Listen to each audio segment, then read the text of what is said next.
Hello, ladies and gentlemen, and welcome to HCS Pro Talk, your weekly Halo esports podcast. My voice cracked there, Will. Can you believe that shit?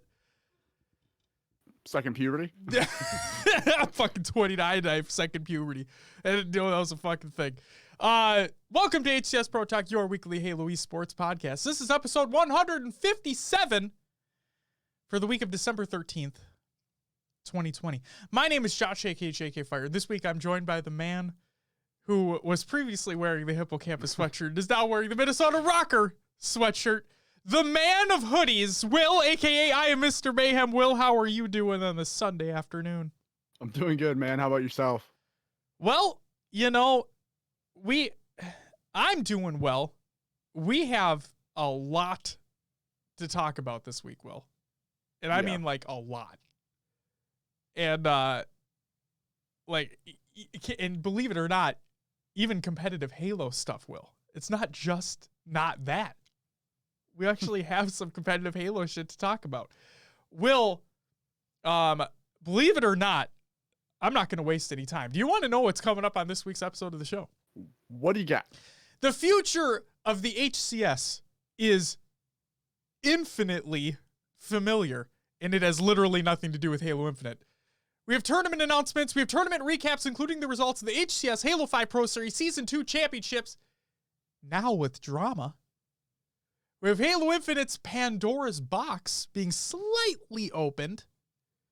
We have new CDL rosters announced, Star Wars, Game Awards, and Cyberpunk.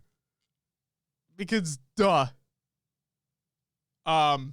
Will, you and I played a lot of Cyberpunk, so we're going to talk about Cyberpunk later on in the show, obviously.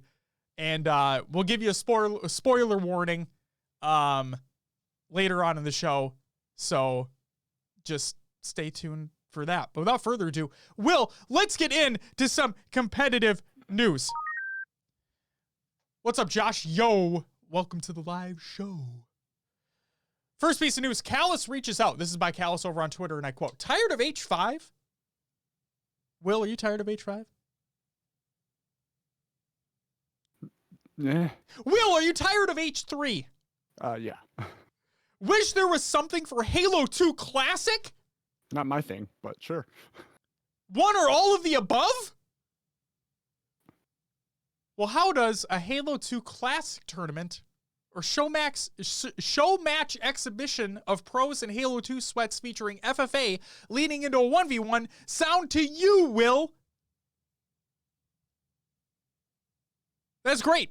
Tag someone, retweet, or like this to increase the possibility of it happening.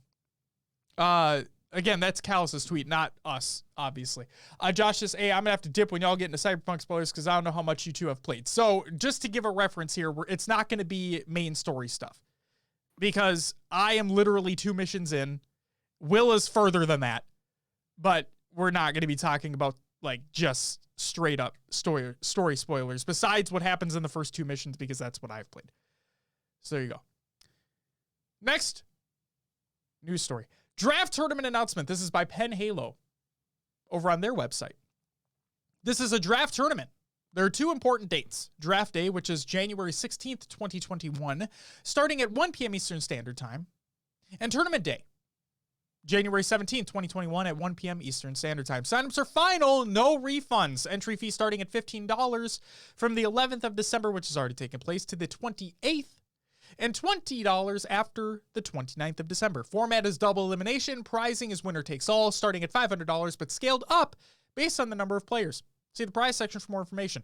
So, draft day, January 16th, 2021. We'll be selecting the appropriate number of captains based on the total number of players. Captains will be selected based on a skills metric, placing in all previous tournaments. We will then hold a captains-only FFA to determine seeding for the draft. We will use a random order for captains, select their players from the list. There is no trading or changing teams. The team you are drafted to is the team you will play with. All captains must be present during the draft. All players must watch the draft on our Twitch. Not ours, Penn Halo's. Tournament day, January 17th at 1 p.m. Eastern Standard. This is the date of the tournament will be played. It's a double elimination tournament 4v4 using the MLG V8 rule set. Maps will be set and displayed on this page on January 16th after the draft. Signups close on January 15th at 8 p.m. Eastern Standard. All players must check into the tournament on our Discord no later than 12 p.m. on the date of the tournament. Failure to check in will result in the disqualification of that player. And the funny thing is that I didn't see or put in there what game is actually being played. But MLG V8 rule set makes me believe it's Halo 3. So I believe it's Halo 3. And finally, Will, the last news story that we got for competitive news. You ready for this one? Yeah. HCS update. But not that HCS update. This is by Tashi. Tashi replied to a tweet that was asked of him. I think it was like Halo 3 Pro Series 2 or something like that. And Tashi replied with, yes, more H5 and MCC pre-C tournaments coming in early 2021. Targeted double elimination format update with Face It as at the start as well. We'll confirm as we get closer. So there you go. More of the same. Yay.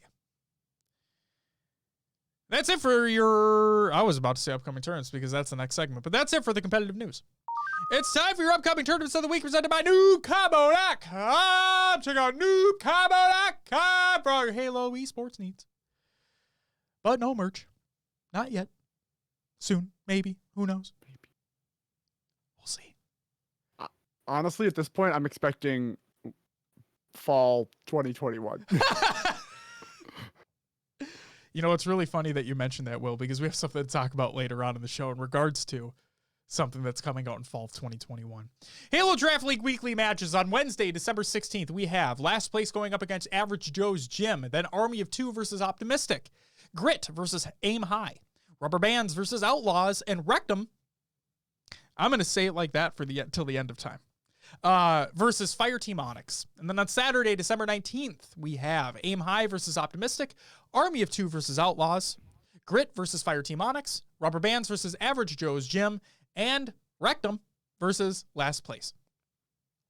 On Sunday, December 13th, which is today, as a matter of fact, we have the Tourney Times Winter Snipe Festival Halo 5 3v3 and the Esports Arena Halo 5 4v4. On Saturday, December 19th, we have the Hydra Gaming Female Halo 5 4v4 tournament and the J Money's Halo Roots 2's Gunfight Tourney.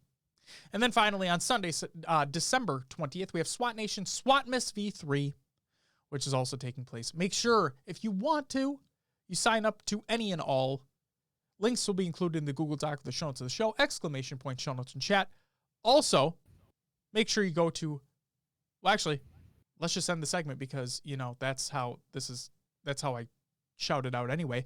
But that does it for your upcoming tournaments of the week presented by NoobCombo.com. Make sure, again, to check out NoobCombo.com for all your Halo esports needs, along with all the links to all these tournaments that are taking place. You can sign up, you can compete, you can make new friends, you can make new rivals, you can maybe get a disconnect, which we'll talk about in a different tournament that took place, which led to a disqualification. So that was exciting. Hey, Will. Yeah. What do we normally have next? Roster Mania! We got nothing. There's nothing. There's nothing for Roster Mania this week. Well, you know, on to the next one. maybe we'll see something happen with the upcoming more H5 tournaments that are gonna be.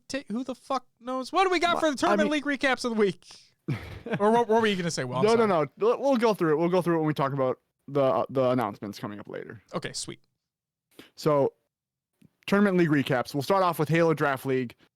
The weekly matches on Wednesday, December 9th. We had Average Joe Gym go up against Aim High, and thankfully, Average Joe Gym takes it 3-2.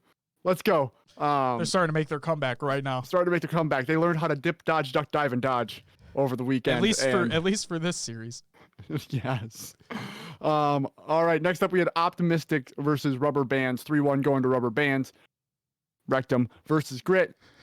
3-0 to Grit. And then on Saturday, December 12th, Fireteam Onyx went up against Average Joe Gym. It was a 3-0 to Fireteam Onyx. Oh, no. Wow, wow. They I'm didn't rooting for learn you, to- average Joe Jim, but you know, They didn't learn to duck, dip, dive, and dodge on that one, did they? no, they finally met the what are they? The Cobras from Global Gym That name sounds so familiar to you. It's dodgeball. dodgeball. Yeah. Yep. It's dodgeball. All right, moving on from the Halo Draft League, we have the GM Halo Tournament, Halo 5 3v3 Snipers Tournament results. In fourth place, we had Legend Shady and Chronozer. Third place went to Nap Times, Snipes or Snips, and Mio Shugri? Nah. Second place went to Young Guns, Dallas Snipes, and Requiem. First place went to Avenue Suppressed and Margade. Next up, Sweet. Pen Halo winner Slayer Halo 3 2v2. Sleigh spelled like Santa sleigh. Yeah. Oh, I need place, jingle bells. I need to get some fucking jingle bells, bro. In fourth place, we had GMS. We haven't heard that name for a while. No, we had It's not. Gabriel and Fantasy. Third place, Previous we had, members too. Yes. Yeah. Yes. Keeping the tradition alive. I like it. In third place, we had Carried by Aries. It was Straight Sick and Shaylee. So Aries isn't even there. No, but remember that was Denial back in the day. Yes. Yeah, yes, they had Gil. No, wait. Who was Straight there Sick, for? Shaylee. Aries and blank. Was it Gilkey? It wasn't Gilkey, was it? No. No, he was on Lux. Yeah. Is it Ryan Noob? No. No. Fuck. Continue. I'm sorry. I'm getting off track. It's all good. It's all good. Second place went to Stainers, which was Lethal and Gilkey. And first place went to Gooder, Another name we Trippy haven't and heard of. Catastrophe. So I like congrats to them. that. I like that. All right. Next up, we had the Esports Arena Halo 5 4v4 results. In fourth place, we had Turbo Turtles. That's a phenomenal That's name. a great name. Great name. It went to Cloud, Nemesis, Rami, and Stress. Third place was Fire and Ice, Bullet, Magico, Noble, and Juan 117. And second, we had the Pittsburgh Knights, Atzo, Poolgot, Drift, and Tapping Buttons. And first place went to KCP plus Bohm.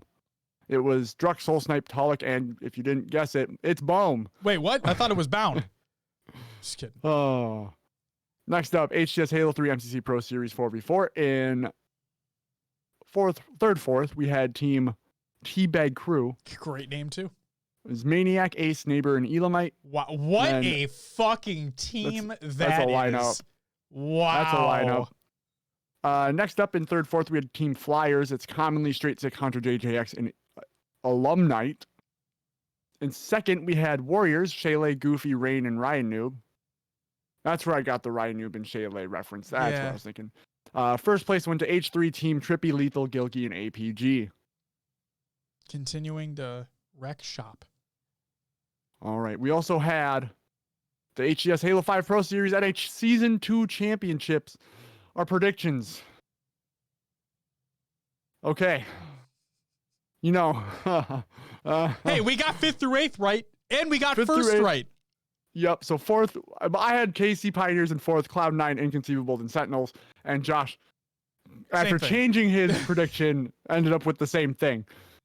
You know what? For the record, I'm glad that I did not go with my first of having Inconceivable win the whole thing, because let's just say that's not how the bracket turned out in terms of how it would even end up going, because it's not a double Elam bracket. And based off of group play, Sentinels and Inconceivable played each other first round in the bracket. So no matter what, that prediction was never going to hold true. So take it away, Will. What do we have for the results? All right. In third, fourth, we had Cloud9 and also Inconceivable. Second place went to Kansas City Pioneers, and first place went to Sentinels. So let's talk about this tournament. Will. Yeah. Do you want to go ahead, Josh? Go ahead. We'll go point by point. We'll go point by point. So, let's talk about Renegade for a second, which led to Cloud9 getting third, fourth instead of getting second. So, what movie we're talking about? Dodgeball. Also, welcome Jordan, one of our Sons of Sang Helios. So every week. I got to do it. Renegade. All right. Renegade was having game issues where it was literally like, I wouldn't even call it lag. It was just like literal frame stuttering and dropping.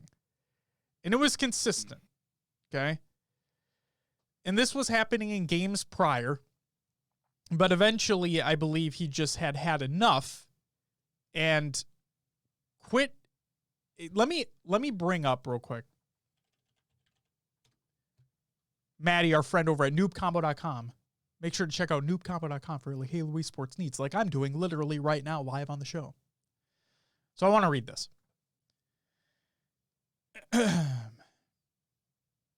Let's see.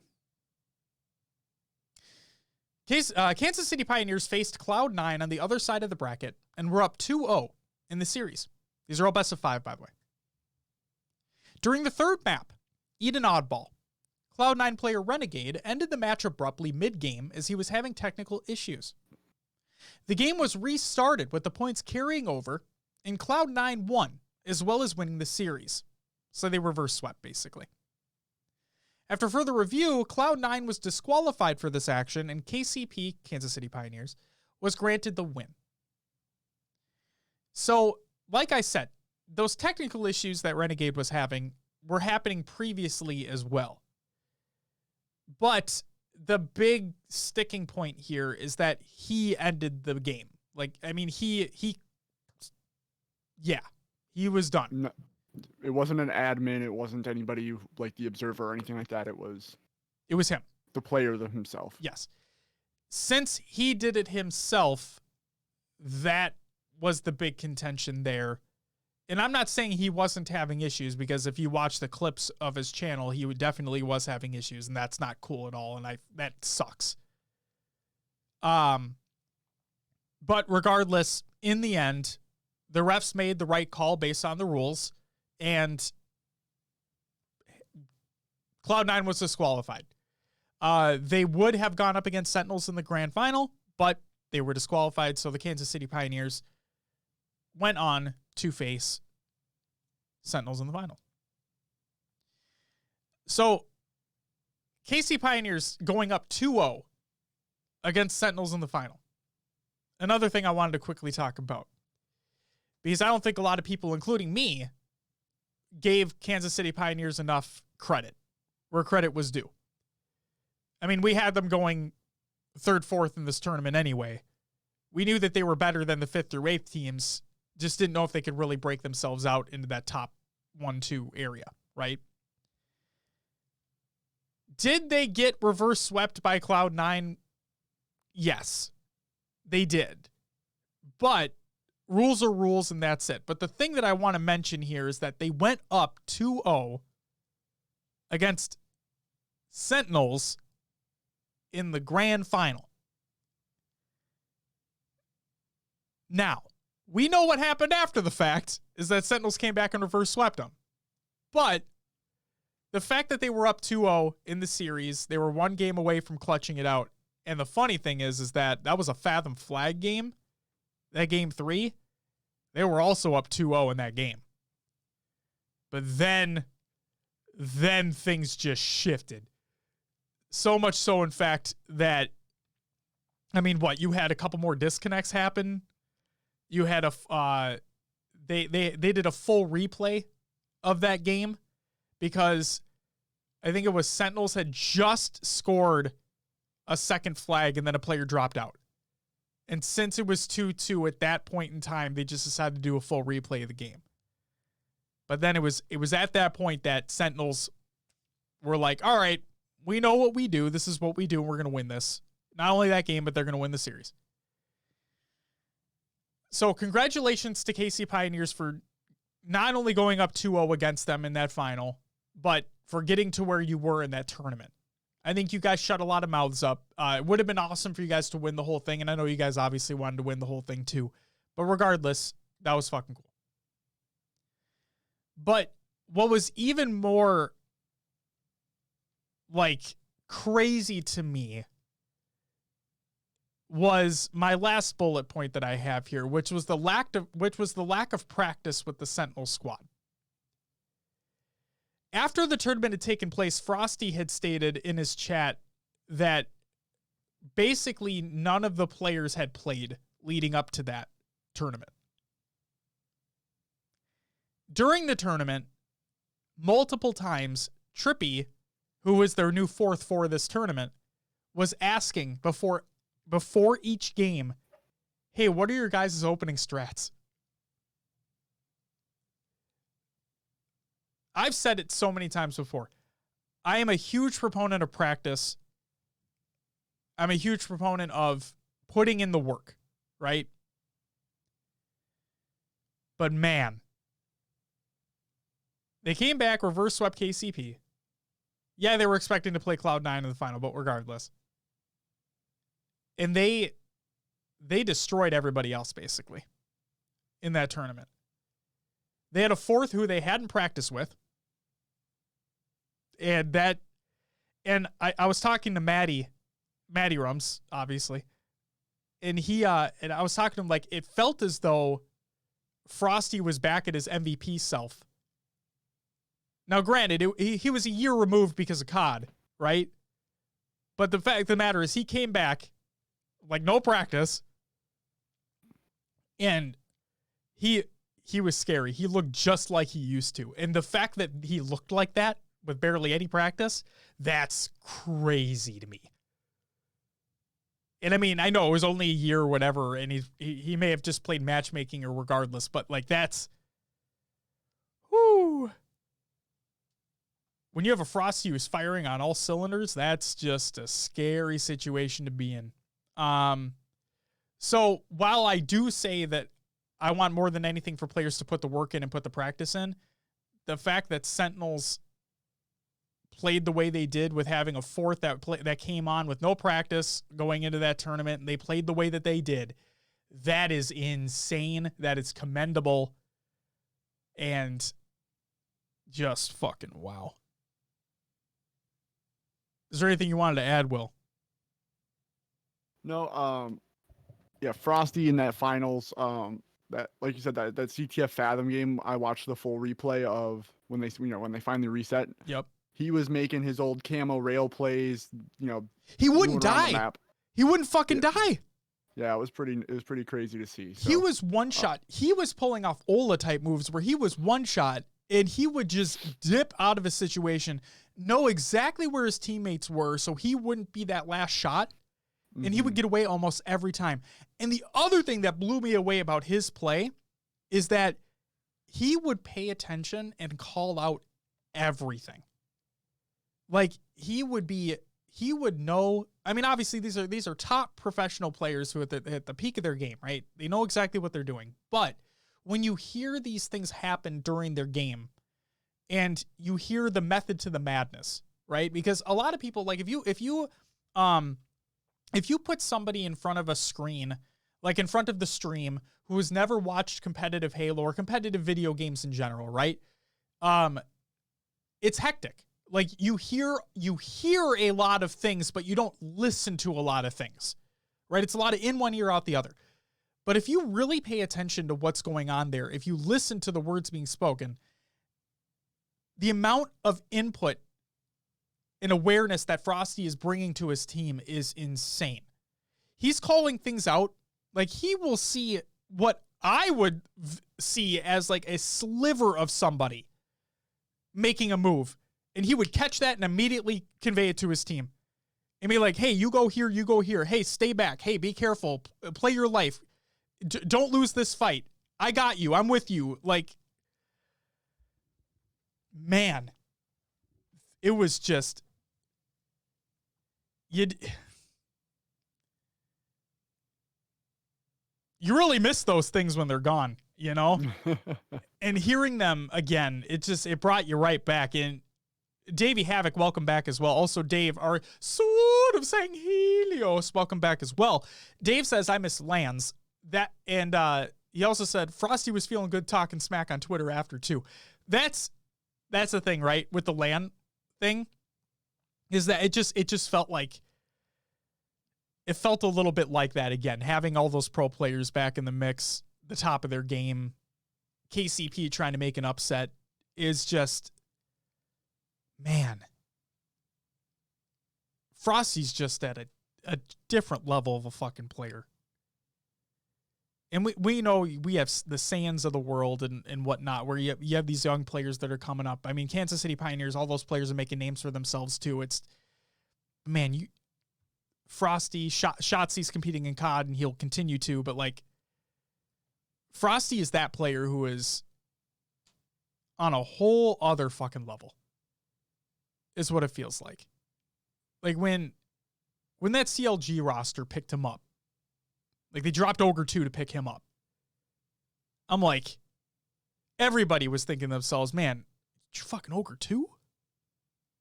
The winningest player of all time? The GOAT? Are you getting rid of him? And then you have this young gun come in who shows you jumps and maneuvers and things you've never seen before. And you're like, this kid's the future.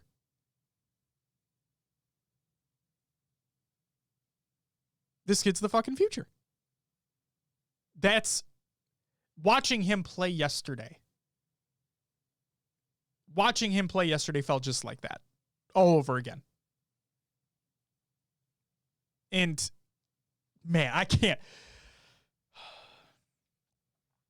cannot wait until Infinite comes out, man. I can't fucking wait. The amount of talent that we're going to see come out of this game is going to be insane. I'm not talking about just Frosty. I'm not talking about these players that are currently playing. I'm talking about all the players you never heard about. All the players that we've never heard about. The up and coming Frosty who does, like, who you don't know yet. Man. Yesterday was a good day for Halo. Davey says, Manny was complaining about Frosty's Series X. I mean, it plays better on it. And it's legal. Sucks to suck. Dave says, stream's lagging on my end, just here to hold the sword. Well, I'm sorry. We show is not dropping any frames or anything, so hopefully we're okay. But, you know, Twitch can be bitchy and the internet can be bitchy sometimes. But thank you for being here, Dave. Still appreciate you.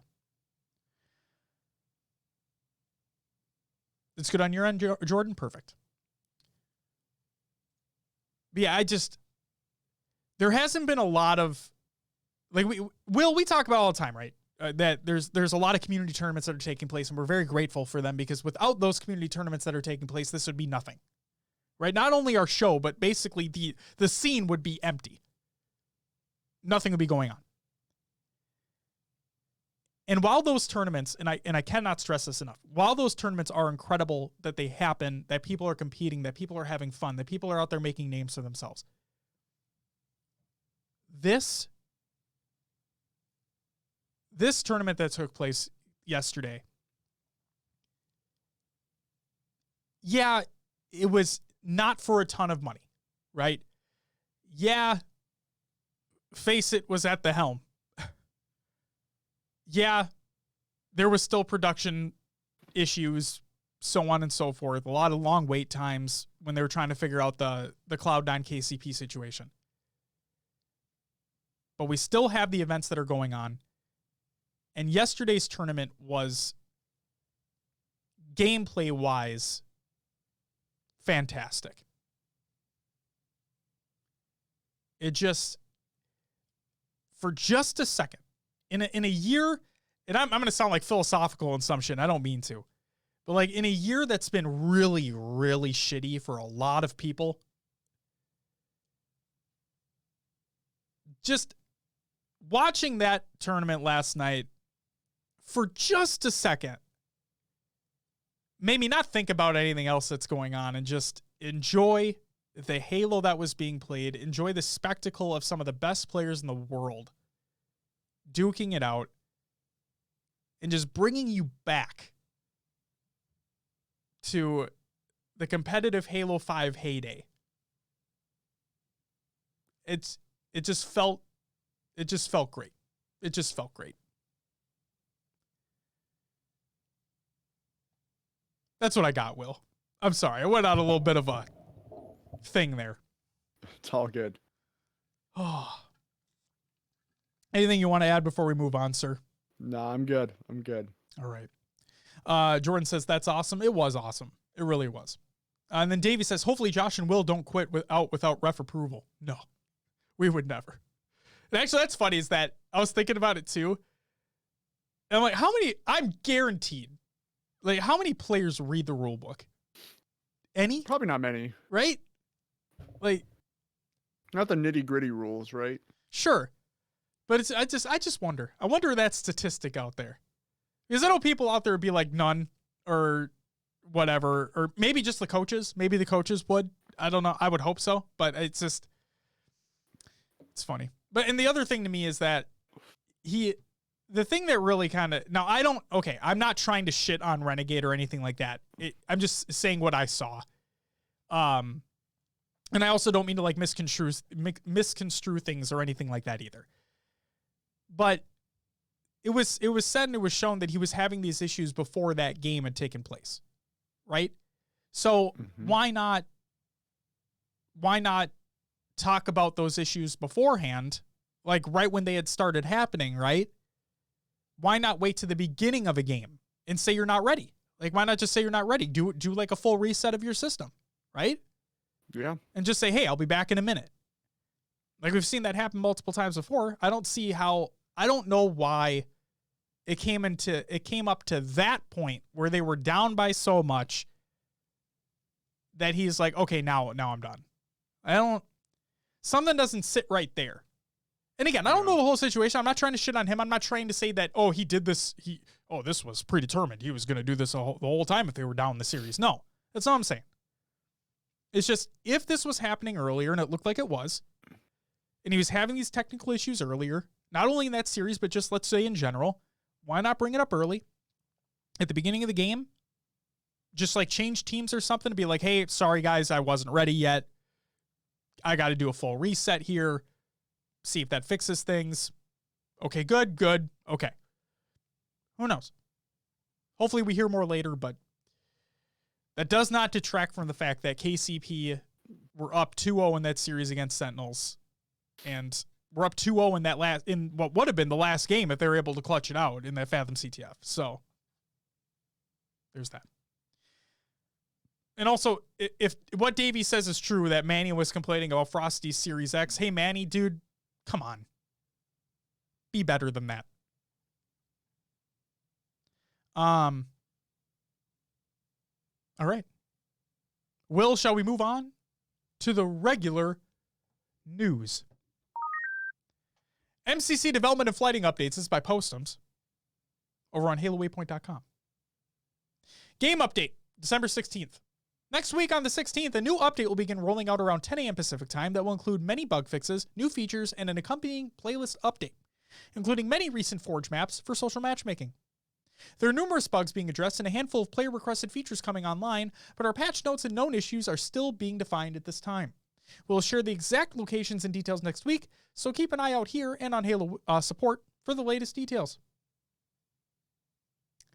Below is a high level of what players can expect for new features and content when this update goes live.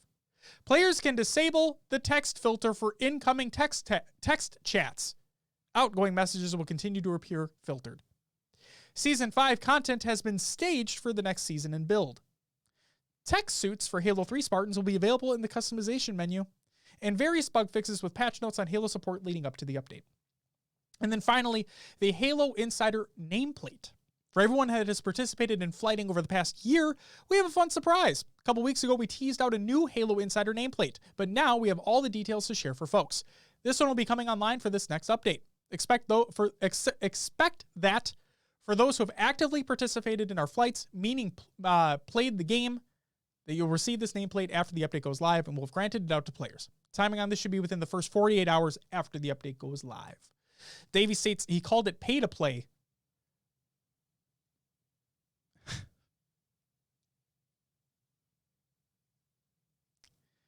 Okay.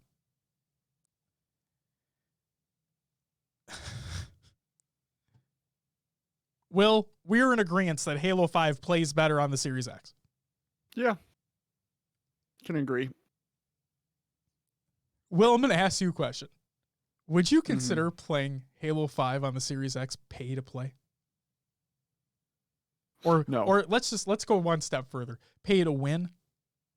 Pay to win. No. Would you consider This isn't to name call. I'm literally just going to ask this. Would you consider Frosty a better player of Halo 5 than Manny? I think everyone would. I rest my case, ladies and gentlemen. So I guess let me touch on this subject a little bit here. So playing Halo 5 on the Series X, it is smoother, less of those weird little frame dips. But from what I've experienced and heard, the people who usually have the worst connection or not as stable, like, have a better chance. I don't know what it is, but the smoother the game is, the harder it can be to hit someone, because they're moving in a way that, I don't know. It's just weird. It's weird. Now it is Frosty and he's absurd at the game, so yeah, I don't know. He was literally called the MVP of the game. Right. By his peers. Yeah. There is something, having the greatest and latest tech is always better, but you Absolutely. can't. HCS can't just afford to send everyone a Series X. That's on the player. And he was playing at the top level. He was arguably the best in the world without that console too. Yeah. Anyway. What a fucking if what was said is true, then that is just pitiful. It's a pitiful fucking excuse. You want to win? Put in the time, put in the effort, come out strong and beat them. If you lose, don't complain about it. Learn, get better. Yeah, I mean, KCP getting reverse swept essentially twice, too. That's like... It was. That's exactly what happened twice. All right, so let's touch on that. Are they just not mentally... They don't have the mental fortitude to make it through? Like, they're up 2 games and they just lose composure? Well, I guess... Yeah, they were going up against Cloud9 and Sentinels, which... Based on the you could say power rankings or whatever, that they're better than KCP, but to be in that position twice where you can close out those 2 games and can't, got to work on something there. The thing that I saw, so during that Fathom CTF game, the first playthrough, right? KCP were up 2-0. This was the turning point in the game right here. They had 3 dead, I think, on the Sentinel side. They were pushing into their base. They get the flag. Frosty makes a play inside the base, gets 1 or 2 kills, right? Teammates are spawning up. They get KCP on split spawn, get them all dead, get a reverse cap, and then just immediately took control from that point forward. As soon as that reverse cap took place, that game was over. Because they got the second cap, right? Then a lag out happened, so they had to replay. As soon as the replay happened, that game was fully in Sentinel's control. Fully. And yeah, that continued. It just continued through the rest of the series. KCP didn't play like they did in the earlier games. They just didn't. So, in the Cloud9 situation, I can see that as, like, we've seen it happen so many times before with like you're on your hot streak, right? And then something happens, it throws a wrench in the gears, and it completely just shuts that momentum down. So with that KCP Cloud9 series, right, it was Renegade ending that game. Okay? Might have just turned that hot streak off for KCP. They had to completely restart from then on, and it just didn't look the same at that point. Yeah. During that Fathom CTF game, a lag out happened. They had to restart that game. It was a full restart. They just couldn't do it. They couldn't close it out. So, I don't know, man. I don't know if it's mental fortitude. It's just, the thing that I hate is when people complain about stupid shit after the fact. Like, you want to win? Put in the time and the effort. Quit complaining. Just fucking do it. Maddie said it perfectly. Lose with dignity. That's the thing. Do that. Quit being a little bitch. Seriously, like, what was the fucking saying? Shut the fuck up, quit your bitch, and play the game. Yeah. That's the thing. That's the thing. Is that if you're not, and I was giving, that's what really pisses me off, is that I was giving KCP praise for getting to where they did in the tournament. Like, regardless of the DQ, like, you technically won that based off of a rule set, and then you were up 2-0 in that series against Sentinels. You just didn't close it out. I was giving you praise for where you were being. If I see shit and you're complaining online about, oh, this person had a better console than I did, motherfucker, that person was better than you without that console. Are you kidding me? If you think you're better than that person, then beat that person.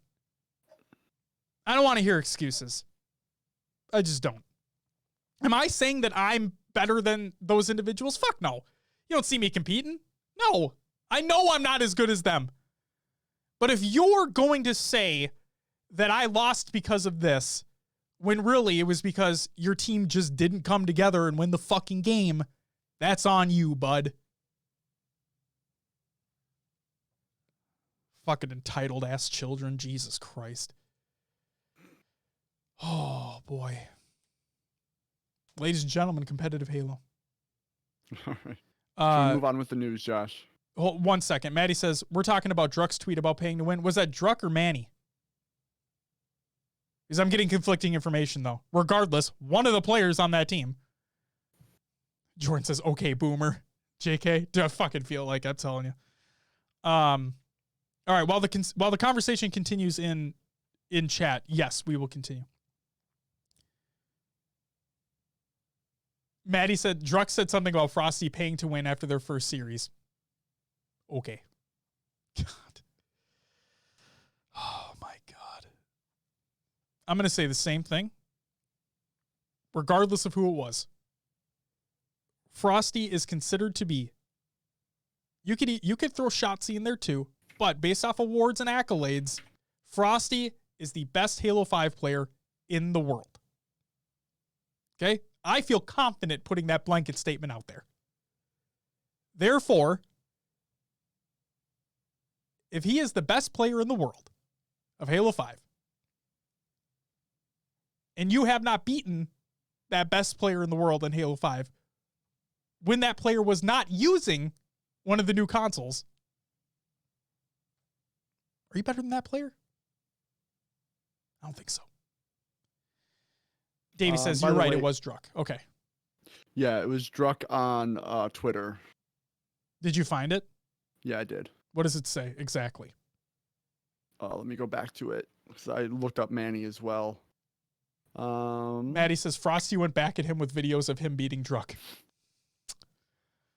Whoo, boy. So yeah, Druck literally just posted, love pay to win Halo 5.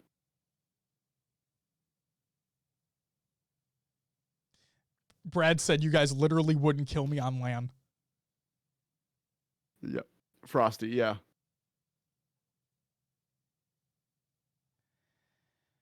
Oh, boy. Druck.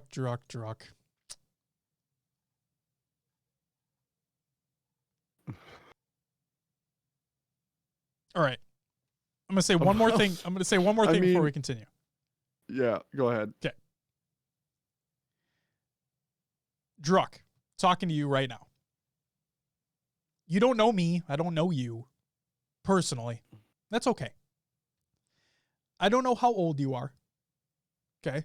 I can tell you how old I am because I've said it multiple times. I just turned 29 years old. If there's one thing you need to do, Druck, this is a piece of advice from a non-competitor. Okay. So take this for whatever you will. You need to grow up. Okay? Like Maddie said, you need to lose with dignity.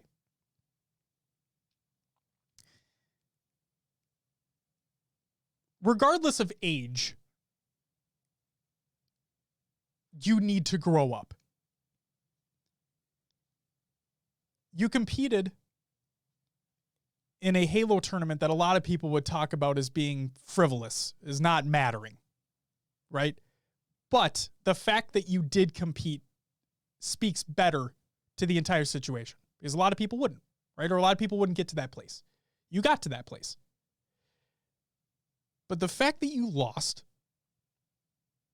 the fact that you called it out,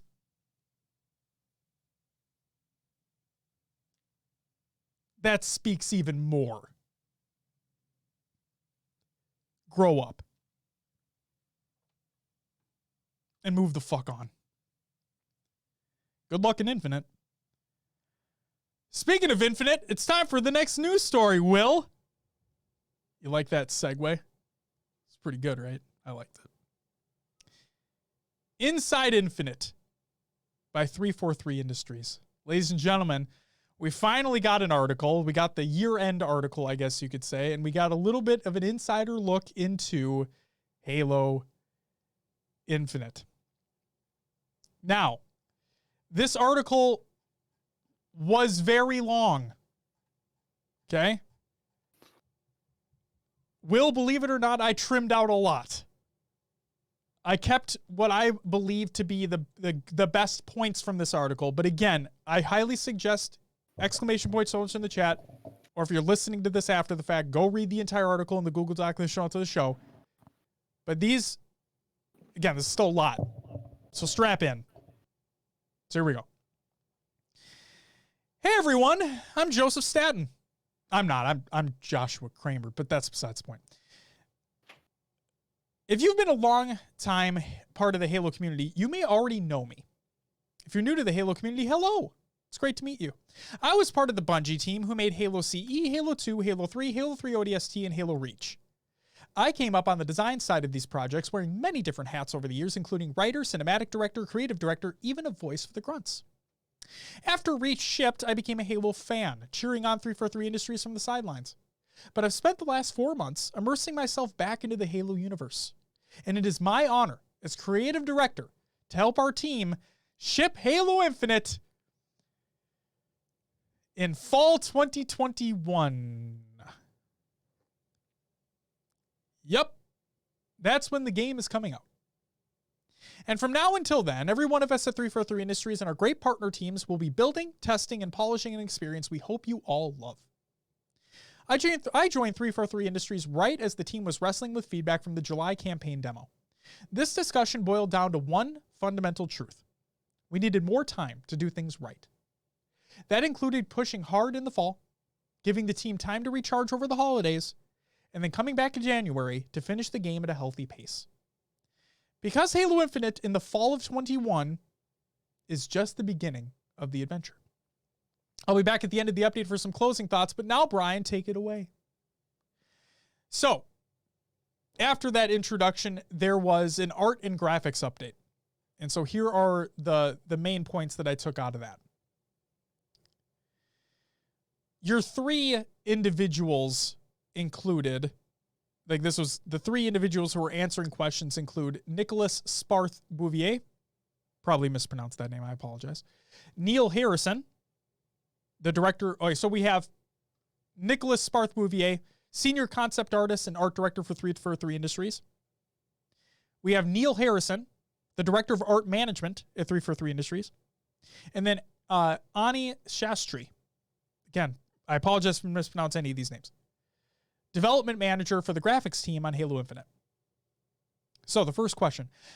Well, maybe not the first. Like I said, I trimmed this article down. But regardless, back in July, our teams pulled together a nice slice of representative gameplay that introduced fans to the expansive nature of this new ring world.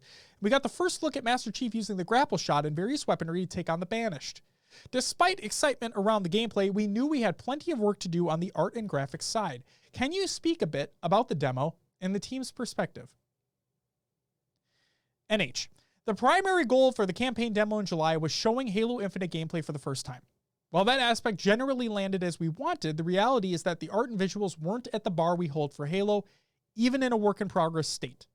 Much of the feedback we heard from the community aligned with our own views and work we were already committed to doing around things like indirect lighting, material response, foliage and tree rendering, clouds, level of detail transitions, and character fidelity.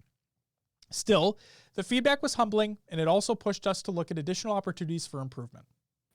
Craig the Brute. We're going to talk about Craig specifically. Yes. AS. July was indeed a very much work-in-progress slice of the technology, and a reasonable set of key features from global illumination and dynamic time of day to GPU-driven rendering and variable rate shading were all in active development. Much of the graphics team's capacity, along with that of some key technical artists, was focused on achieving high resolution and performance leading up to the demo, which meant several of these features didn't quite get the level of polish and bug fixing that was warranted. Visual fidelity is a very important goal for Halo Infinite, and the graphics and art teams have been continually aspiring and working closely with each other to get the best looking Halo game ever. I definitely want to acknowledge the input that we got from the Halo community and our fan base. Staying open to critical feedback and looking at areas where we can learn and do better is an inherent part of our culture at 343. The next question. Internally, I remember we discussed the feedback with two key areas in mind: visual fidelity and art style. Before we get into the former, can you briefly touch on the latter by helping clarify our intentions as it relates to the overall art style of Halo Infinite? NB states, I felt that Halo 5, despite many successes, didn't take player feedback enough into account, and many felt the game's visuals were deviating off course. It was vital to embed Halo Infinite within very stable foundations that would borrow from the past, as well as making sure that any new assets would convey a sense of legacy that would resonate well with all players, old-timers, and newcomers alike. We knew it wouldn't be trivial to combine the cleaner and simpler forms of classic games like Halo 1 or 2 with the next-gen requirements and expectations of Halo Infinite. Merging both was going to be a challenge. But we stood close to our visual principles and made it work in the best way, one day at a time. We managed to find a balance of modernized visuals combined with a classic aesthetic that will definitely speak to all, and we couldn't be more proud of this. Next question. Speaking of improvements on the art and content side, one big outcome from our demo was the emergence of the now world-renowned Craig. While we in the internet have come to love dear Craig, we know he wasn't the best self back in January. Back in July, Can you give us any updates on Craig as he stands today? NH states, firstly, I can confirm that the facial animation on NPCs was not fully implemented in that build, which resulted in Craig's incredibly deadpan, lifeless look. All characters are modeled in a neutral pose prior to blend shapes and animation being applied. So poor old Craig was never intended to be seen in that condition, which is not something that was evident during the gameplay. It was only later in the close-up freeze frame of this one bad moment where it came to light and the legend of Craig was born. Yes. There's been further work done in the material fidelity and more variety added for brute faces. We're also working to add some hairdos and beards, which was something we hadn't gotten to in July. So, whilst we have come to love our dear old Craig, he's certainly undergoing a significant makeover. Craig isn't the only model to see improvements, though. There have been significant changes to other characters and 3D models as we continue to evolve and polish our content, some of which can be seen in the Spartan and weapon renders being shared today. The next question. The extra time has already yielded progress on the visual fidelity front, but we're still not done. Can you talk about some remaining priorities and work the team is focused on? AS states, on the graphics engineering side, we have a team that is continuing to polish up the last bits of feature work on lighting, global illumination, and atmospheres. We're also iterating very closely with Neil's teams on making sure our content creators can take full advantage of all the cool technologies we have built over the last couple of years. Another group of graphics developers is staying heads down on optimizing the end-to-end rendering pipeline so we can deliver the great experience of resolution and performance across all our target platforms to our players. NH states, on the art side, it's mostly further polish and bringing it all together. We have a concept of content complete, where we get all of our content into the build, and then we have time after that to assess holistically and further polish areas that would benefit the most. Oftentimes, significant improvements are made after our content complete milestones. Set dressing, mask painting, texture material improvements, FX and lighting tweaking, and animation polish and variety are still all being worked on. We've made significant improvements on our foliage, trees, and grass, both in terms of rendering, fidelity, and how we maintain that over distance. But this is another area still being worked on, and fidelity will further improve. We're excited to show you as soon as we're able to bring these things together and showcase the work in the best light. Finally, thank you very much for diving into the visual fidelity work the team has been focused on. Before we shift gears to the next section, any final words or parting thoughts to share? I just want to include NB's response here. Making a game from hundreds of at-home deaths is clearly something that initially reduced our ability to merge all game assets into a single successful vision.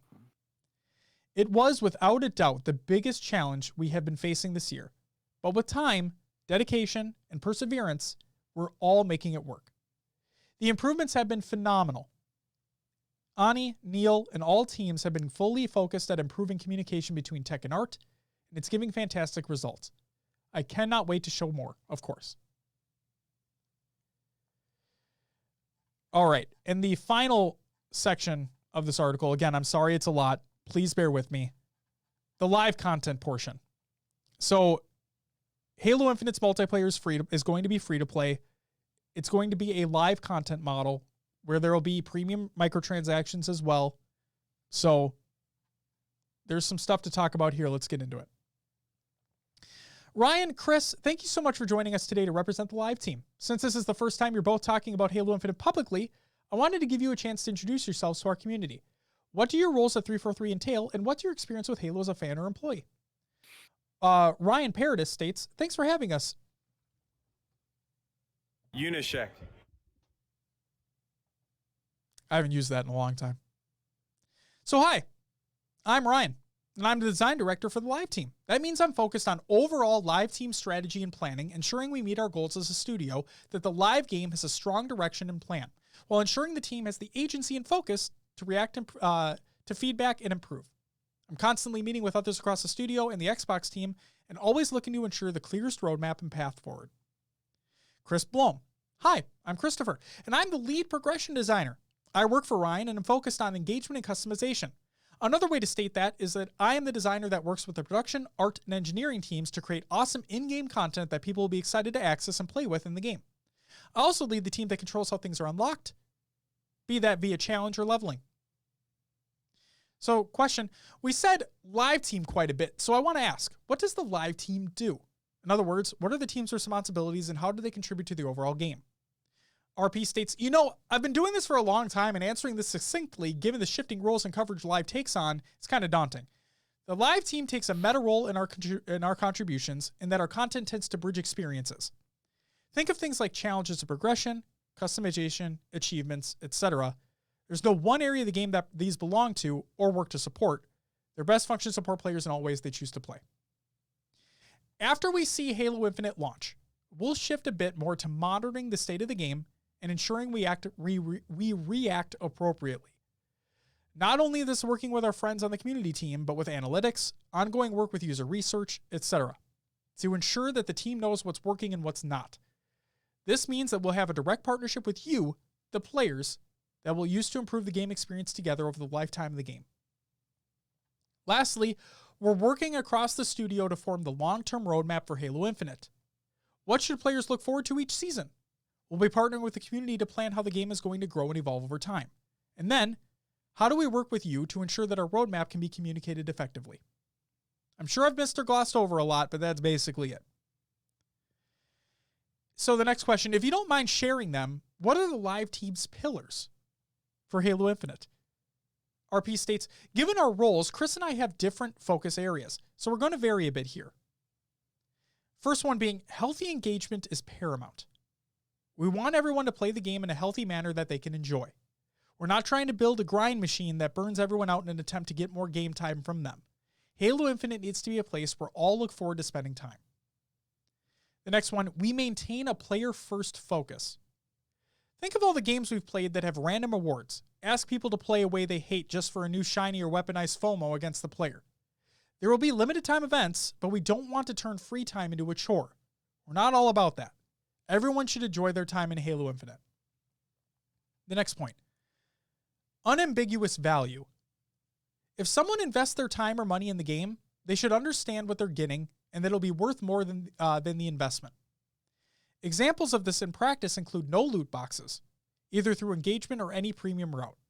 And we're not selling power or giving an unfair advantage in-game via any route. And then finally, always be listening, learning, and experimenting.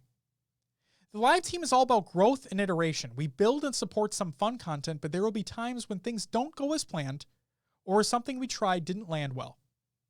There will also be times when we believe in ideas and want to give them a chance in the wild. And we ask that you be understanding as we try them out. These will be moments for us to learn and grow.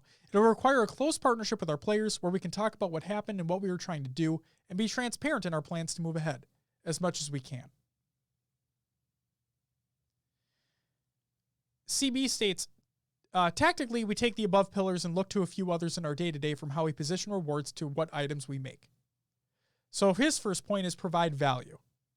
The second is, and it's said before, no loot boxes, no randomness in rewards. And finally, allow player expression. We want everyone to build their dream Spartan. We're always looking for more ways to customize in-game personas and give the players options. My team knows that our long-term players have favorites that they love and may have for 2 decades. We want to make sure that Halo Infinite players will be able to get their old favorites, as well as find new favorites at launch, and as we expand over the months post-launch. Much like MCC, I want to bring everything to Infinite. Eventually. RP states finally, I want to circle back with the note on our pillars and the structure of our title. Halo Infinite multiplayer being free to play has demanded that we examine how we want to build and release content, and has also influenced everything we've just talked about. There are certain places where we're going to have to move away from approaches seen in Halo's legacy and try something new, but always keeping in mind the goalposts above.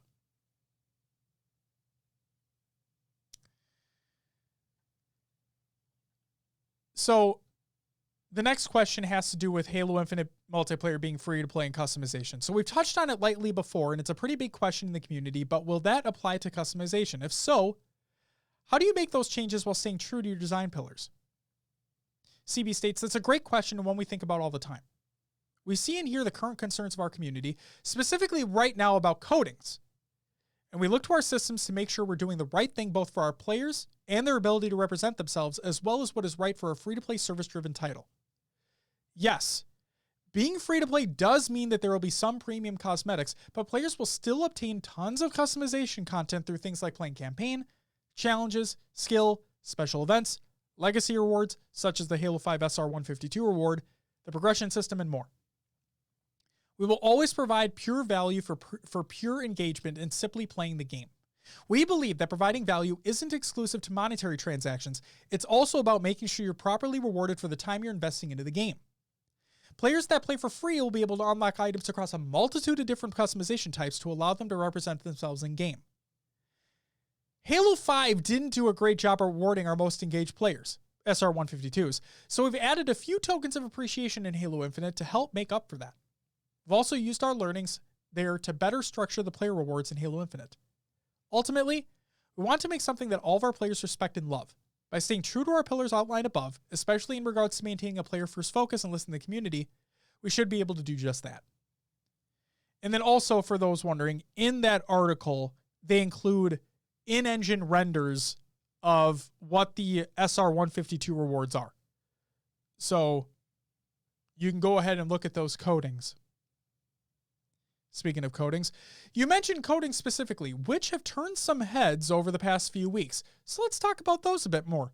Can you elaborate on what codings are and why they're in Halo Infinite? CB states, yes, the coding system is something that the live team and our 3D artists designed directly after Halo 5 and is part of the overall customization picture. In previous Halo titles, we had a series of inputs that were simple RGBs and primary and secondary channels. For Halo Infinite, we didn't feel that flat colors in a singular pattern were good enough.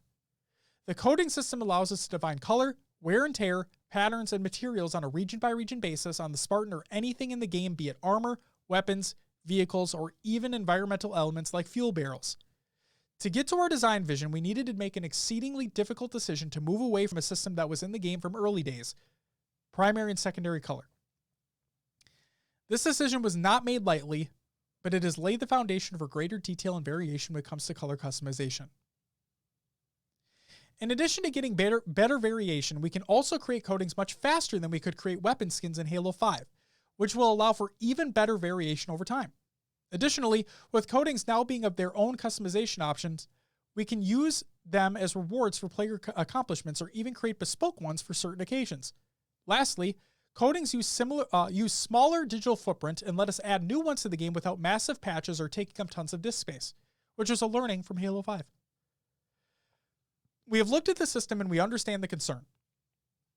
Our recent value balancing pass, which is a direct result of community feedback around coatings, we have looked hard at how many coatings are in the starting set and how many and of what quality are unlocked via engagement versus other systems.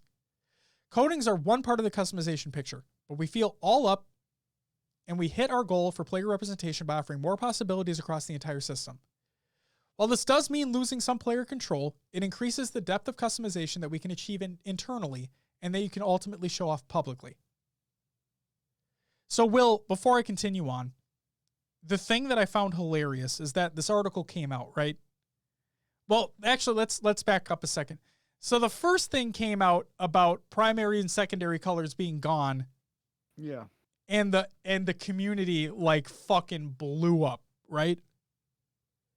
You're taking away my colors, fuck you, this isn't player choice, blah, blah, blah, right? This article comes out, literally states the same thing, and people are apparently really happy. I haven't seen any complaining, Will. I think they got the initial wave out. I think they did too. People are blowing things out of this proportion. article does state that they can do it on a piece-by-piece basis. So that makes me wonder, can you have, like your chest piece be the 152 armor coating and then like your shoulders be something else? That's we have to wait and see on it, but hey, Will, that makes me think that it's really, really great that you asked that question. Thank you for providing some extra insight here. I'm excited to see how the coating system can benefit armor, weapon, and vehicle customization. Now, speaking of armor customization options, we've teased Halo Reach levels of armor customization before. Can you tell us what that actually means in regards to Halo Infinite armor?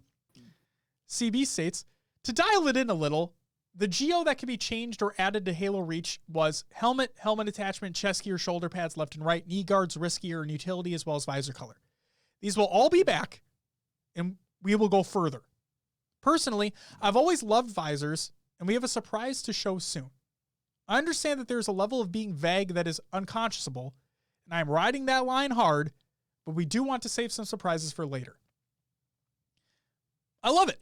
I knew the team was cooking up some awesome stuff, but I was still really impressed when I saw all these options for the first time. The best part is that we were only talking about armor customization there.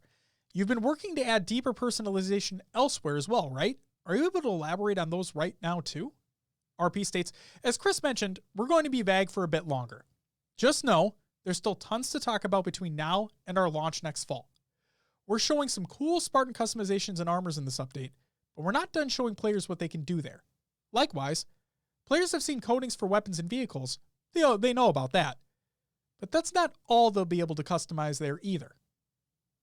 And then there's things that don't fall into those three areas that players will be able to get the engagement and premium paths too.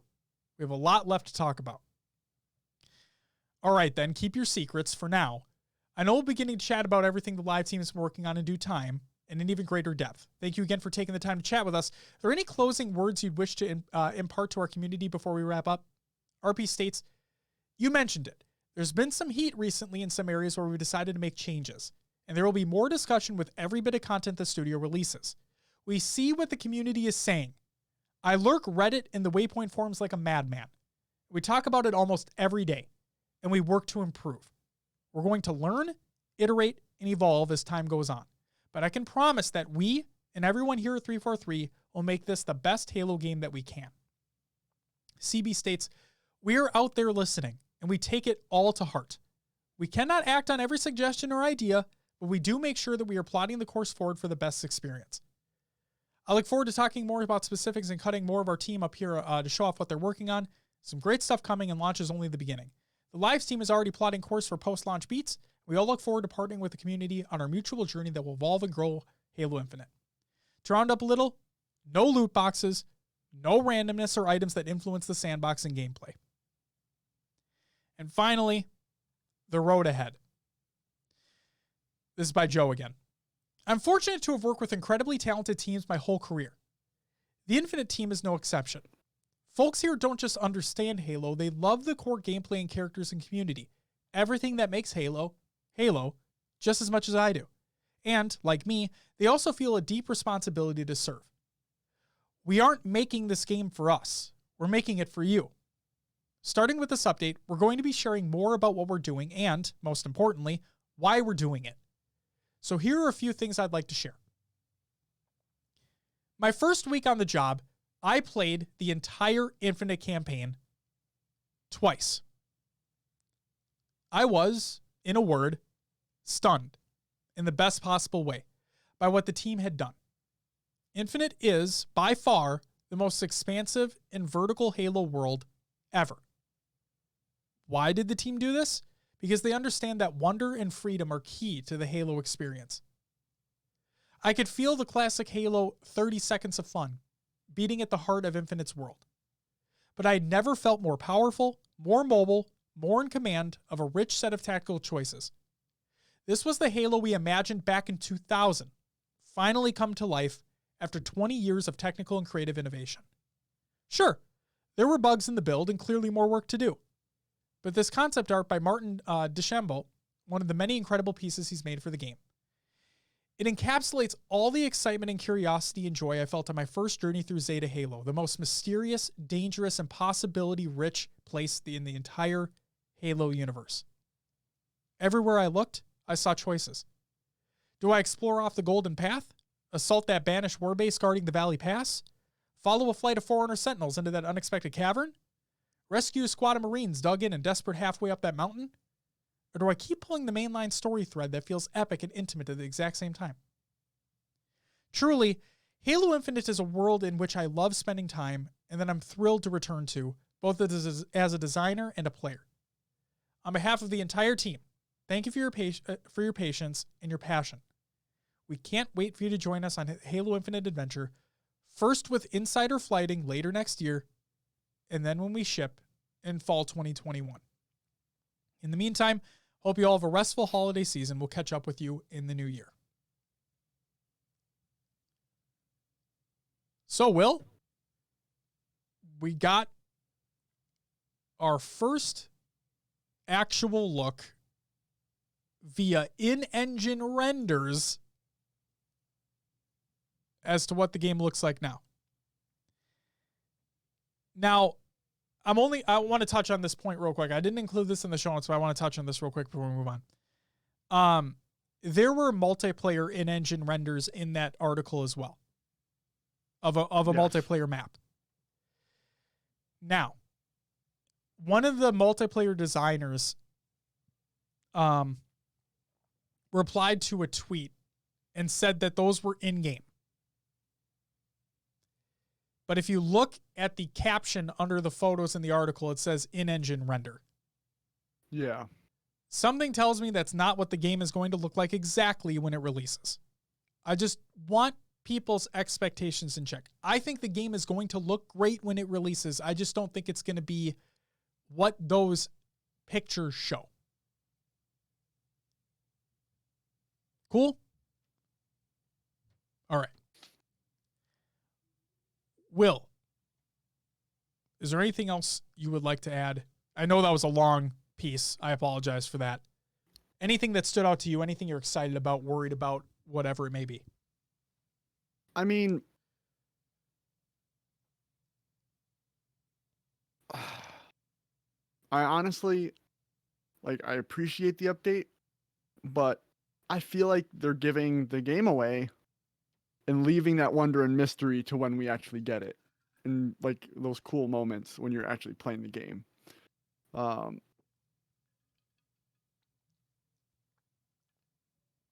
don't know, man.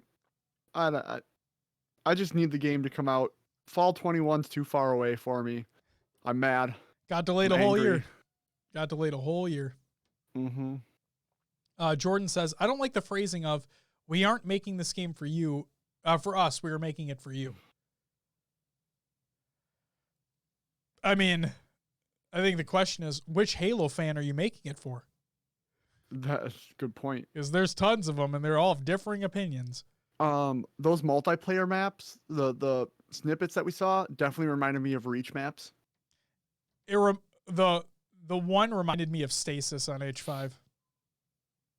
Oh, sure. A little bit of that. A little bit, but I can see the reach as well in there. Jordan says, like, do you know why Killer Instinct was good? Why was Killer Instinct good? Because it had that like slithering bitch. They love what they were doing, and they wanted a KI game that they would want to play. Well, I hope that 343 wants to play the game that they're making. Otherwise, what the fuck's the point? I don't know. I'm biased as fuck. I'm gonna play the game. We'll probably enjoy it when it comes out because that's just me. But I find it hilarious that nobody's talking about coatings anymore when they literally rehash the same information as before. Sure. I find that really funny. I also find it funny that, like, oh, what else was said? There's something else in there. I can't remember off the top of my head. It is the best fighting games. Yeah. KI is fun. KI is fun. All right. So there you go. Fall 2021. It's official. That's their new window. No actual date yet. But there is speculation because it would be like it could be an anniversary date of some kind as well if they wanted to plan things out that way. It wouldn't be on a Tuesday or a Friday though, so I don't know how that would really work out, but we'll see. Cyberpunk released on a Thursday, so well technically on a Wednesday for fuck's sake, so anything can happen. Yeah. Who knows? But without further ado, that's it for the regular news. It's time for COD and other games. Watch! Will, are you excited? Maybe. Will, Star Wars. Lots of Star Wars. Lots of Star Wars. We're going to talk about it shortly. But before we get into that, we have another round of Roster Mania. And it's real this time, Will. You want to tell the folks what we got for these rosters? Yeah, so we got some announcements from the Florida Mutineers. They're going to be running with Awakening, Havoc, Skies, and Slacked this year for CDL. And then the LA Thieves finally have their full four. It is going to be Temp, Slasher, Quavo, and TJ Hawley. So, interesting to see what these squads do. I don't think they're quite top tier in my mind right now, but we'll have to see. I think LA Thieves have an opportunity. I would have to see Florida in motion to see what the fuck they're going to do. We know Awakening was a great AR last year. Sure. A great flex player even. He really filling any spot they needed. It's really hard to tell how these teams are going to like. For me, it's hard to predict when the game changes so much year over year. Agreed. You go back between a Activision, Treyarch, different styles, different things do, whatever it may be. So it'll be interesting to see what happens. Hell yeah. All right, Will. Let's get into what I'm calling the entertainment corner. Okay? So, Will, you are a large Star Wars fan.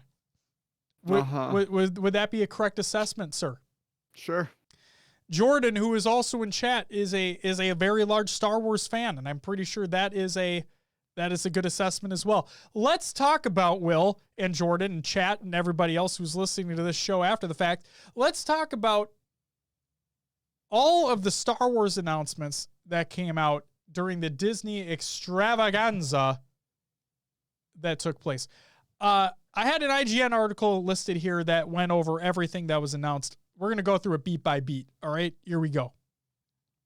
First up, I think this is by release date, perhaps, or maybe this was by announcement, but I believe these are all the announcements. If they're not all the announcements, please let me know if I fuck something up or if IGN fucks something up. Here we go. Star Wars The Bad Batch in 2021. The next Star Wars animated series will hit Disney Plus in 2021. The Bad Batch focuses on the elite clone trooper unit introduced in the final season of the Clone Wars. Set shortly after the end of the war, the series will explore the team's new existence as mercenaries and their struggle to find a new purpose. Will, are you going to finish the Clone Wars? Oh, God, I don't know. I need to. I need to watch that show.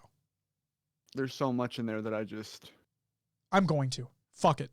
I'm going to. I mean, we got a Ahsoka Tano in The Mandalorian. Yeah. Might as well go back and watch that, right? Speaking of which, no talking about the last episode of The Mandalorian that happened on Friday because I have not watched it yet. I need to. I have not seen it either. Okay, perfect. So no Mandalorian shit. All right? Leave it alone. You haven't watched it yet? No, we haven't. It's in our queue. The last episode is a 4-episode arc. Jesus Christ. All right, let's get to the next one. Star Wars Visions in 2021. Star Wars Visions is a series of 10 animated short films, each directed by a different Japanese animator. The series will debut on Disney Plus in 2021. You know what this reminds me of, Will? Halo Legends. Do you know what Halo Legends is, Will? No. Halo Legends is a collection of short animated shorts, all by different directors. It's literally what this reminds me of. So kind of cool. All right. Star Wars Andor 2022. Diego Luna's rebel spy Cassian Andor will be the star of the second live-action Star Wars series on the Disney Plus streaming service. Andor will focus on Cassian's exploits before the events of Rogue One. Luna, Genevieve O'Reilly, Mon Mothma, and Alan Tudyk, K2SO, will reprise their roles from Rogue One with the hopes that others like Alistair Petrie, General Draven, might also return. The series is described by Disney as a rousing spy thriller and will explore some of the dangerous missions carried out by Andor and his allies during the early days of the rebellion. Jordan says he doesn't give a shit about Andor. Will, are you excited about Andor?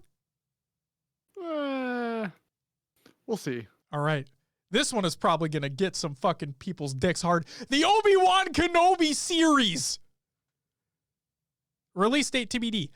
An Obi-Wan Kenobi solo project has been rumored for years, and now it's actually happening as a series on Disney+.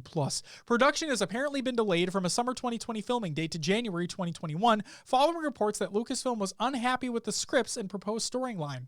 Ewan McGregor will return as the famed Jedi Knight, with the show set 10 years after Revenge of the Sith. Surprisingly, Hayden Christensen will also return as Darth Vader, which could mean Obi-Wan and Vader had a pre-episode 4 showdown we never knew about. Will, are you excited about wrinkly asses Ewan McGregor and Hayden Christensen reprising their roles? Yeah, that one I'm actually excited about. I genuinely am too. I think this is going to be cool. You were the chosen one! So, I mean, what I'm thinking is they might not fight, but there might be Obi-Wan like flashbacks.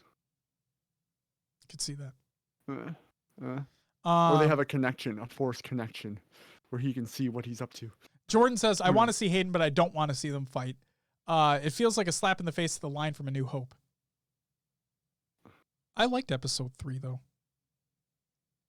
I really did. I really like that movie. It takes Obi-Wan cut himself off from the Force to be able to hide and watch over Luke.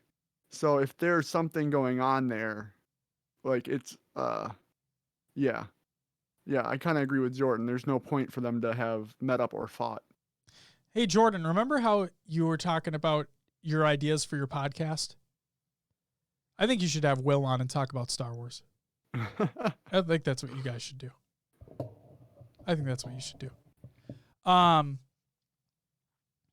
The next piece. He says, I think so too. There you go. The next one. The Mandalorian Season 3. The first live-action Star Wars series proved to be a big hit with fans, as well as arguably the biggest selling point for the fledgling Disney Plus streaming service. We already knew this was going to happen, and it's really good. Like, season 2, in my mind, is better than the first season, and it's only getting better. Mm-hmm. Next one, Star Wars Rangers of the New Republic. The Mandalorian is getting at least two direct spin-off series, one of which is dubbed Rangers of the New Republic. It's believed the series will focus on Gina Carano's Cara Dune and other New Republic soldiers as they work to restore peace to the galaxy, even as the threat of the First Order begins to grow. And then we have Star Wars Ahsoka. The other Mandalorian spin-off series will focus on Rosario Dawson's Ahsoka Tano. The series will be set in the same era as The Mandalorian itself, so rather than fill in the missing gaps in Ahsoka's story, it'll likely revolve around her hunt for Grand Admiral Thrawn, as teased in Ahsoka's previous Mandalorian appearance. So that was a spoiler. Just as a heads up, sorry about that, but that was a couple episodes ago, though? So yeah, if you haven't watched it, there was a spoiler right there. But hey, thanks, IGN. Looking forward to it. I mean, I don't know much about her as a character because I haven't watched the Clone Wars fully yet. People have been wanting more Ahsoka for a long time, so this is Is it Ahsoka or Ashoka? It's Ahsoka Tano. Ahsoka. Okay. Like, Ahsoka. Okay, I'm an idiot. I believe. Jordan says Rebels. Yeah, I think Thrawn was from Rebels. I think I looked into that because I'm not a huge Star Wars nut. So when I go and watch The Mandalorian, they'll make Ahsoka. Okay, perfect. So I'm an idiot. You guys are right on that. Since I'm not a huge Star Wars nut, I'll watch the episode of The Mandalorian, and then everyone will talk about these references that were made to previous lore, to previous canon that took place in different aspects of the franchise. And I'll go up and look into those because I want to know where those came from. And yeah, I believe Thrawn is from Rebels. And apparently Thrawn is one of the biggest villains of Star Wars as well. So there's that. People love his books. There you go. And another thing that was said, okay, this is going to be a slight spoiler. I apologize as well, but the Darksaber, something that I had literally no idea what the fuck that was. And then I looked into it further and I'm like, oh, it's kind of pretty fucking badass actually. Mm-hmm. So just cool fucking shit going on with that series. All right, Star Wars Acolyte. Russian Doll's Leslie Headland is overseeing a new live-action series on Disney Plus set during the High Republic era, 200 years before the events of the movie. Lucasfilm's Kathleen Kennedy teases the series will, quote, will take us into a galaxy of shadowy secrets and emergent dark side powers in the final days of the High Republic era, end quote. That's why it's so good. They play super well to both casuals and hardcore audiences. Absolutely, Davey. Absolutely. Jordan says Darksaber plays a role in Clone Wars and Rebels. Yep, that's where I read into it further. All right, next one. Star Wars Rogue Squadron, not to be confused with the video game. This is in Christmas 2023. Wonder Woman director Patty Jenkins has been given the reins of the next Star Wars theatrical film, which is slated to hit theaters in Christmas of 2023. Kathleen Kennedy teases, quote, the story will introduce a new generation of starfighter pilots as they earn their wings and risk their lives in a boundary-pushing, high-speed thrill ride. The legend of Rogue Squadron has been long beloved by Star Wars fans and will move us into a future era of the galaxy, end quote. And the cool thing is, like, there was a little, like a little video with her, like, explaining it. And at the end, she enters an X-Wing, which is kind of cool. It's just a cool little thing. And then finally, some TBD things we have. Disney has carved out release dates for 3 new Star Wars movies after The Rise of Skywalker.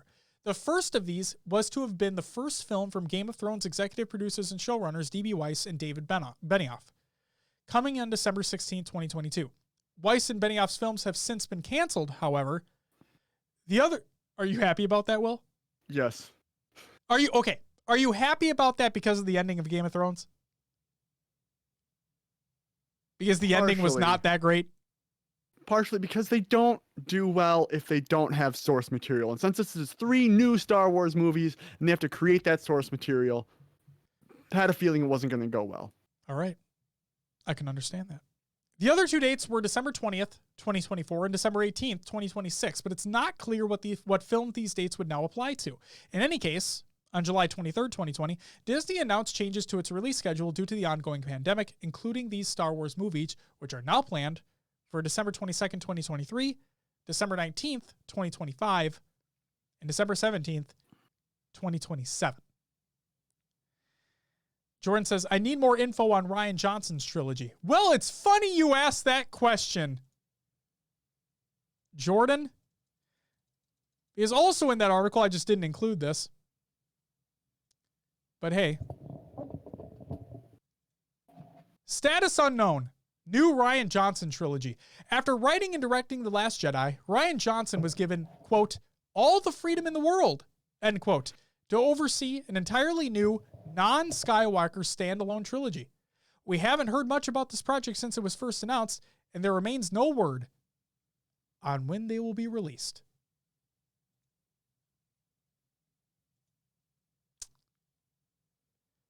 There you go. Will, what are you most excited for in this Disney roundup, this Disney Star Wars roundup?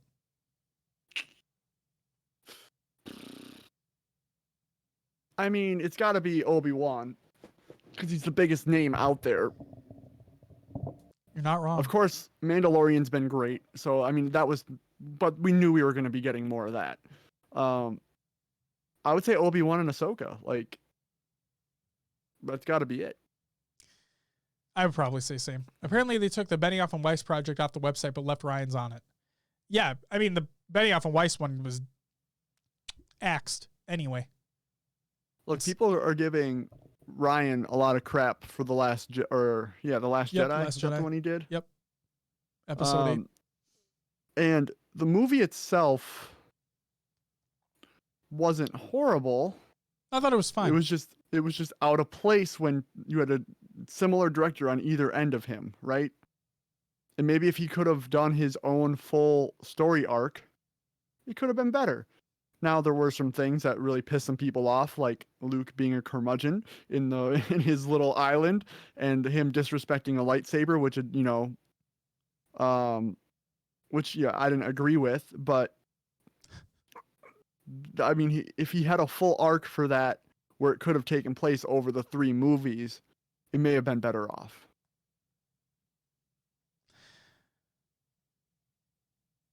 I'll let you guys hash that out if you want to about The Last Jedi. Let's talk about the Game Awards, Will. So, yeah, let's move on. All the big announcements at the 2020 Game Awards. Will, did you watch this at all? I didn't. All right. Well, let's just go through it. There's a new Perfect Dark game coming out, which was surprising as fuck for me. I wasn't expecting that shit to happen at all. But there you go. New Perfect Dark game coming. Sephiroth, famed Final Fantasy VII villain, is coming to Smash. Let me smash. And he will let everybody smash. He's going to smash everybody.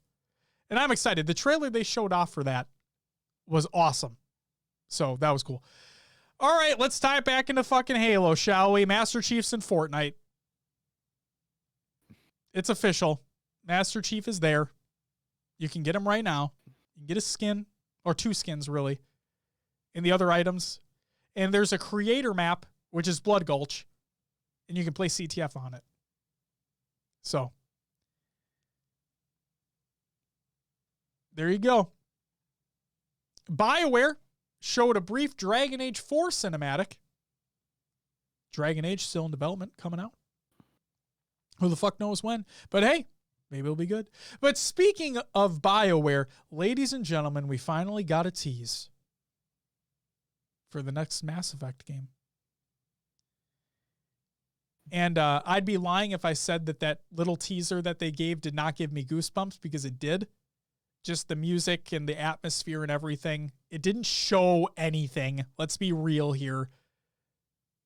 Besides like the return of things. But it's just exciting. It's just exciting to see, hopefully, something not along the lines of Andromeda in terms of that franchise, because Andromeda was not a good video game. Dead Space's creator is making a new sci-fi horror game called The Callisto Protocol. And I think, so this is a quote. Glenn Schofield, creator and executive producer of Dead Space, said he wants to make, quote, the single most scariest game, end quote, for PC and consoles. I doubt that's going to be the case here. Usually action horror games are not inherently terrifying. But hey, give it your best shot. Okay, something I never thought I'd see ever, and something that I didn't understand. Will, did you know that Ark is huge? Like the video game Ark? Not really. Okay, so you know what Ark is, though. Yeah, it's like a survival game, right? With the dinosaurs and whatnot. Exactly. Survival game with dinosaurs. Perfect synopsis of that video game. Well, Ark Survival Evolved is getting a sequel. It's called Ark 2, and it stars Vin Diesel.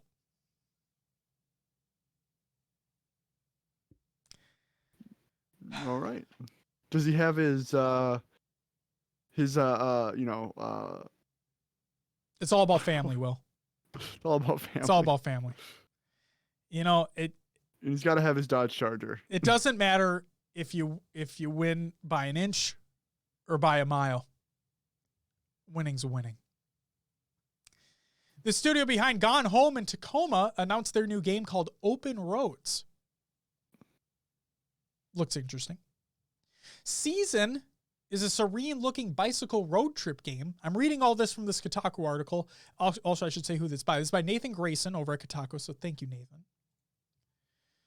Let's keep going. Okay, Road 96 is another road trip game. Original Left 4 Dead studio Turtle Rock showed off its new zombie game called Back 4 Blood, which is literally Left 4 Dead 3 without being called Left 4 Dead 3. So that is a thing that is going to exist. Disco Elysium is getting a Final Cut update, and it's free to all existing owners of the game. And they're going to be releasing like a definitive edition as well for those who don't have it. So pretty fucking cool. Among Us is getting a new map set on an airship.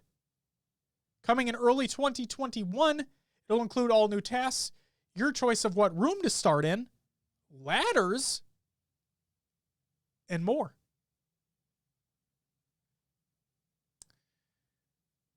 A new Evil Dead game is coming out next year. We'll see if that even gets to be remotely decent. Century, Age of Ashes is a dragon combat game. And according to Nathan, and based off what it looks like from the trailer, it looks like Panzer Dragoon, but on multiplayer dogfight style combat. So dragon v dragon, bitch. Looked interesting, but PS exclusive? Are you talking about the Evil Dead game? Potentially. And if anything, I imagine it'll be like a year exclusive thing because that's what they're always fucking doing now. Returnal, which is a PlayStation exclusive, releases in March. And they showed off a new trailer. So there's that. They can't call it Left 4 Dead because Valve owns the rights. That's what I'm saying. It's literally Left 4 Dead 3, except it's not. It can't. It is what it isn't. Okay. This is probably my biggest... The thing I was most excited about because I can't believe it's even a thing that's happening. Super Meat Boy Forever is coming out in less than 2 fucking weeks. They had been pushing this back time and time again. And the other hilarious thing to me is that I believe they came out and said that it'll be out before the end of the year. But they never put a date on it. And now they finally have it, December 23rd. And it's coming to the Epic Game Store, not on other platforms. There you go. Fall Guys' 3rd season is coming even sooner than that. December 15th. So Tuesday. Christmas stuff, Will. Woo. Got Christmas shit. Yakuza on PC. All the Yakuza games are coming to PC. Fist is a game about a bunny with a giant arm. I didn't even watch that trailer. Evil West is an occult cowboy shooter. I think I saw that trailer. Ruined King, the first single-player League of Legends game, got a trailer. It's got turn-based combat, stuff like that. A little RPG action going on there. Evil West is what you're interested in? Let me pull this up. I'm just going to mute it, obviously. Is there gameplay? It says, you're a cowboy. You shoot vampires, like all cowboys used to. Oh, that's right. I see that now. Cool. That's a thing that exists. The Elder Scrolls Online is headed to Oblivion. The Gates of Oblivion teaser trailer was shown off. Weapons from Epic's Unreal Tournament series are coming to Warframe. And that's it. And then obviously games won awards. Game of the Year went to The Last of Us Part 2. That was obviously the biggest one. Among Us won a couple awards as well, which was big. Yeah. Good shit all around. Valkyrie from 100 Thieves got Streamer of the Year, I believe. She did. Congratulations to her. Yeah, I thought it was a really good show. It was better than last year's. Like, way better. From the first, 15, 20 minutes, it was better than last year's. That's it for the entertainment corner of COD and Other Games Watch. Will, are you ready? God, man, yeah. Ladies and gentlemen, it's time for Will's Adventures Within the Cyberverse and Other Games too. Will, what'd you play last week? All right, we'll start out on Tuesday. Played some Halo 5. Ooh. We did not do the community play date. I wasn't feeling well at all. Yeah.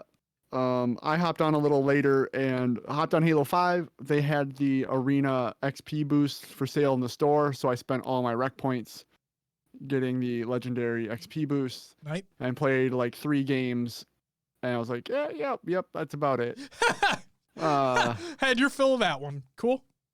Yep. Unfortunately, part of me is okay, we have a year to grind for 152 again. Cool. And then I start and I'm like, yeah, I remember why I stopped. It's just too much. It's too much. I have other games I want to play. It's a lot. So then Wednesday, we're getting ready for Wednesday's BJ's, and yes, I love that you're leaning into it now. Fuck yeah, I got to, because you just keep calling it that. BJ's. We're getting ready to play some The King, and you're like, Cyberpunk released early today. I'm like, what? And you're like, yeah, it's out now. So I installed it while we were playing For the King. It released at 5 to 6 p.m. Central on Wednesday. Which was just strange. But anyway, we played For the King. Yes. We moved forward in our story. Yes. Jordan died once because we kept moving away from him and he kept getting in encounters. It was so funny. Anytime that we would move just a space or two ahead of him and he'd have to catch up, that space, he would get a random encounter. Yeah, so and he's an herbalist, so he doesn't have a lot of armor. Yeah.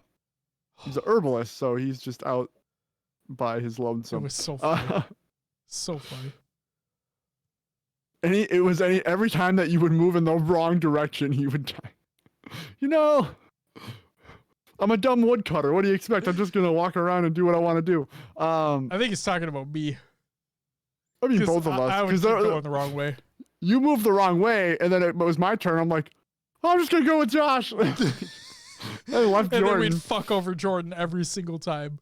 That game is awesome. The game's still tons of fun though. It really is. Really enjoyable. I'm excited to see where we go in that one and what the end game's gonna be, because we haven't really been running it. Each section we were in the previous campaign had different things: poison, fire, but this is set in the frost setting and we haven't really been experiencing the sections like we did in the first campaign. So right. And we don't have to deal with the chaos this time either. But we do have to deal with nagging frost damage. And the freaking leprechaun that stole both of my armor and my sword. Like, what a bitch. What a fucking bitch. That was fucking funny too. That was really fucking funny too. Like, oh, is Will gonna get something? Is something cool here? Oh. Yeah. Oh my god. Annoying. But anyway, so after For the King, we were done. We're like, yep, we're gonna go do whatever. I believe both you and I fired up Cyberpunk right after. We did. Cyberpunk 2077 is out into the wild. Yep. So, whew. Where do we start? Hold on, Will. Give me 1 second. I played some Destiny 2 and some also For the King. Okay, it's Cyberpunk talk time. Let's go. Okay. Wait, before you go again, I'm sorry. For those listening to the audio version of this show, for those who are watching live right now, for those watching the VOD, wherever you are, if you're listening or watching the show, just know right now there are potential spoilers that are going to be taking place for Cyberpunk. Please know that they are not going to be main story spoilers unless it has to do with the first 2 missions of the game. What that means is the heist mission where you eventually see the title card for the game and before that. So again, like basically the first 2 missions of the actual story mode of the game. So you have been warned. If you don't want to hear anything about Cyberpunk or our impressions of the game so far, fuck if I know when you're going to have to skip to, but here we go. Take it away, Will. What do you got? All right. So for me, the game gets better and better the more I play. But I want to start off because let's just I'm sorry. So Just Joshua in chat says, I'm a dip just in case. And on the corner of my computer, Just Joshua is now playing Cyberpunk 2077. Awesome. The game will do that to people, you know? It will. All right. So I picked Nomad as my character. I believe you went with Corpo. I did. I picked Corpo. So I'm curious, did your game, how did your game start? Because for me, go ahead. I was like in a garage. Yep. Were you the same? Did it start the same for you? Okay. I was in one of the corporate buildings. And I was going to see my boss basically. Okay. So as a nomad, you live on the outskirts of the city, not in the city limits really. Yep. So mine started out, and do you want me to talk about this? Because I don't know if you're going to play a nomad at one point or I can already tell you, I'm pretty damn sure it's not going to matter besides dialogue choices, because the second mission of the game is the same for literally everybody. Right. So my question to you is, before you continue, are you friends with Jackie at this point? When I start? Yep.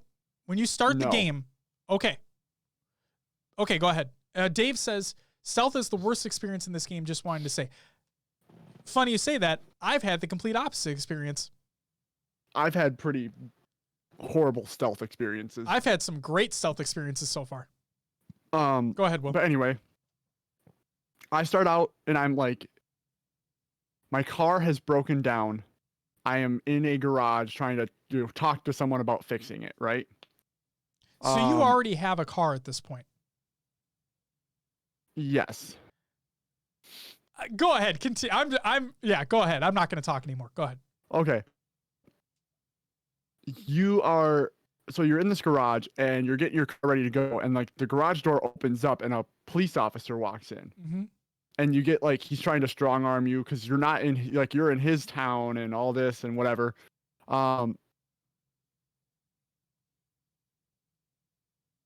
If you guys don't like the knife stealth kill, you have to re-equip a knife every time you throw it. Oh, I didn't unlock the knife throwing skill. I don't care about that cool skill. But yeah. So anyway, you have to basically you're sent to you have to repair you have to jack into a radio tower to be able to find a signal of where you need to go, which then leads me to Jackie. Okay. Right? He's in like a broken down trailer, and our job is to smuggle something into the city. Okay. So we get to where the so I have to pick up Jackie. We have to go to another spot to pick up the container. And obviously there's dialogue choices along the way. So are you friends with Jackie at this point? Do you guys know each other? Or this is the first time we've met and we're becoming acquaintances. Wow. Okay, so mine was definitely different. Good. Okay. So you smuggle you go to this like the border patrol basically. Mm-hmm. You pay off the border agent to let you in with smuggled items, but you basically end up in a chase with, they figure out you're doing something wrong. You end up in a chase, and then you end up so you said you start with the car. You end up crashing the car. Oh, Will, you're having some slight... Oh. Yeah. Am I... You're cutting in and out every now and again. How about now? Am I good? Yep, right now you are. Yep. Yeah, I saw that too. Okay. So where did I leave off, I guess? You crashed your car. Yeah, so you asked me if I started off with a car, or yes. you started with a car. Yep. You crashed the car. Okay. You end up going to I don't know, it goes into like a scene where, it's like over the next 6 months you're like partying it up with Jackie and all this. Yeah. Okay, so we have the same scene there, and then you have a car. And then Okay. And then you have that car that was shown in the scenes throughout. Yes. Yep. And then that's basically the intro, and the rest. Okay, so yeah, you basically take it from there, and then you can choose different scenarios, so on and so forth, based off getting the bot and all that stuff, working with individuals, blowing people off if you want to, so on and so forth. Okay. Correct. So for me, so I chose Corpo, like Will mentioned, and what happens is you start off as a employee of a major corporation, and I'm going to talk to my boss. And my boss is like, hey, you need to go do this thing for me. And at first you're reluctant. You're like, well, what the fuck? If I get caught, then it's on my ass. And I'm taking your ass down with me. And is basically just went back and forth. He's like, all right, fuck it, I'll do it. Jackie and I are already friends. To the point where we're already, I believe we've already been talking to one another. Oh, wait, are we? Shit. I thought we were. Maybe we're not. No, I think we are.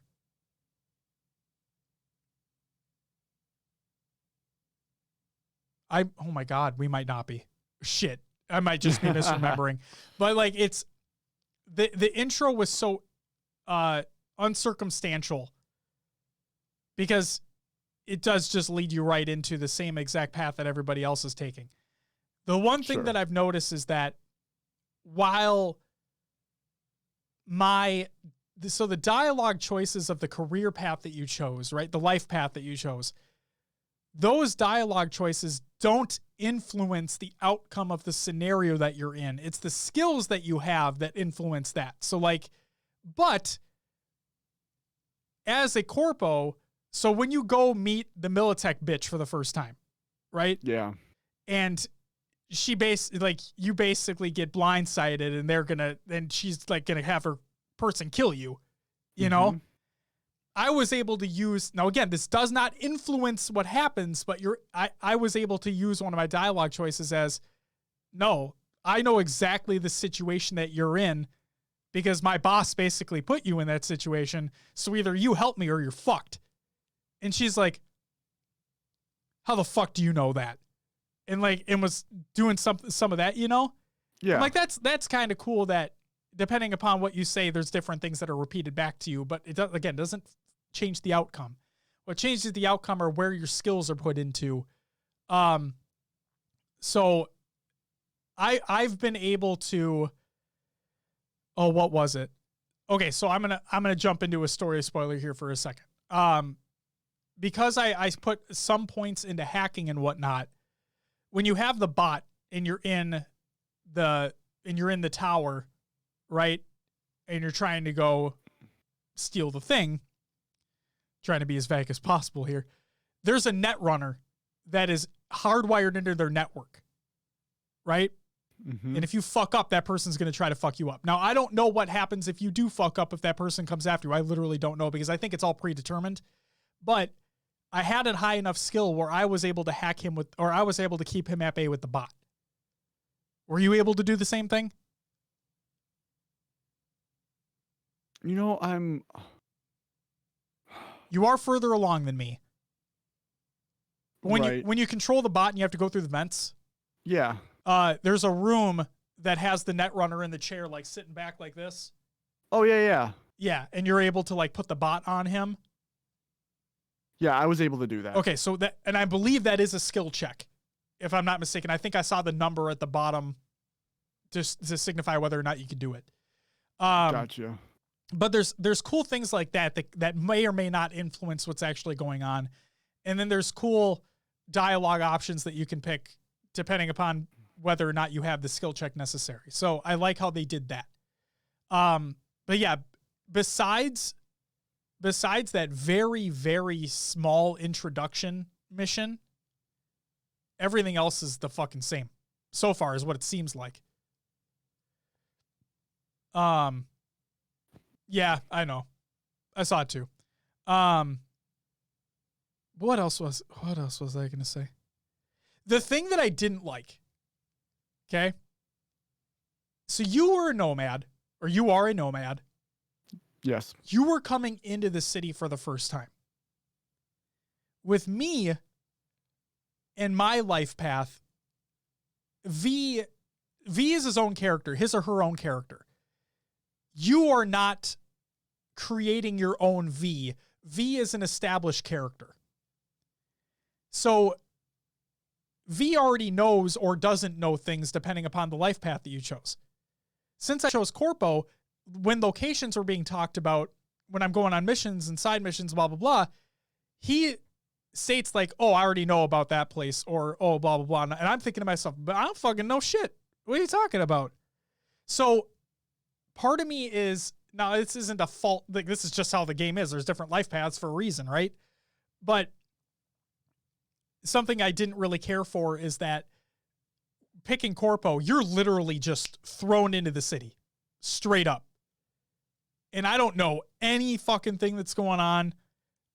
Like, and when you open your map for the first time and you look at everything on the map for the first time, holy shit.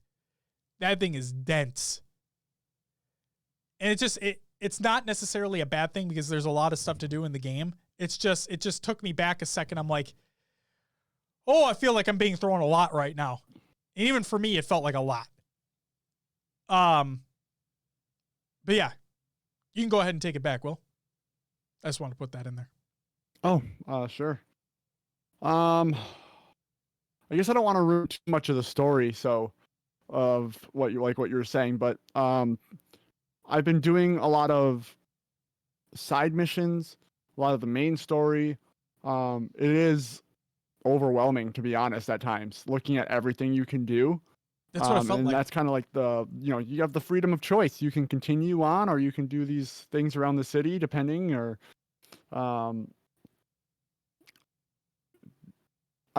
guess we'll talk. I'm going in and out, Josh. No, you're fine right now. Okay. Yep.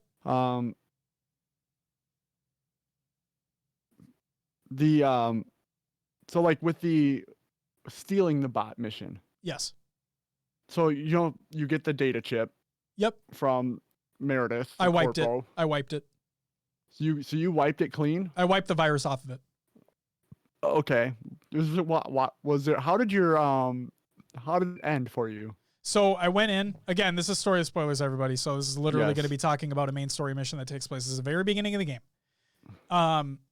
So I got the data chip and I remember, so I was influenced in this. Okay. I remember during a gameplay demo them showing this mission off. Yeah. And things going awry.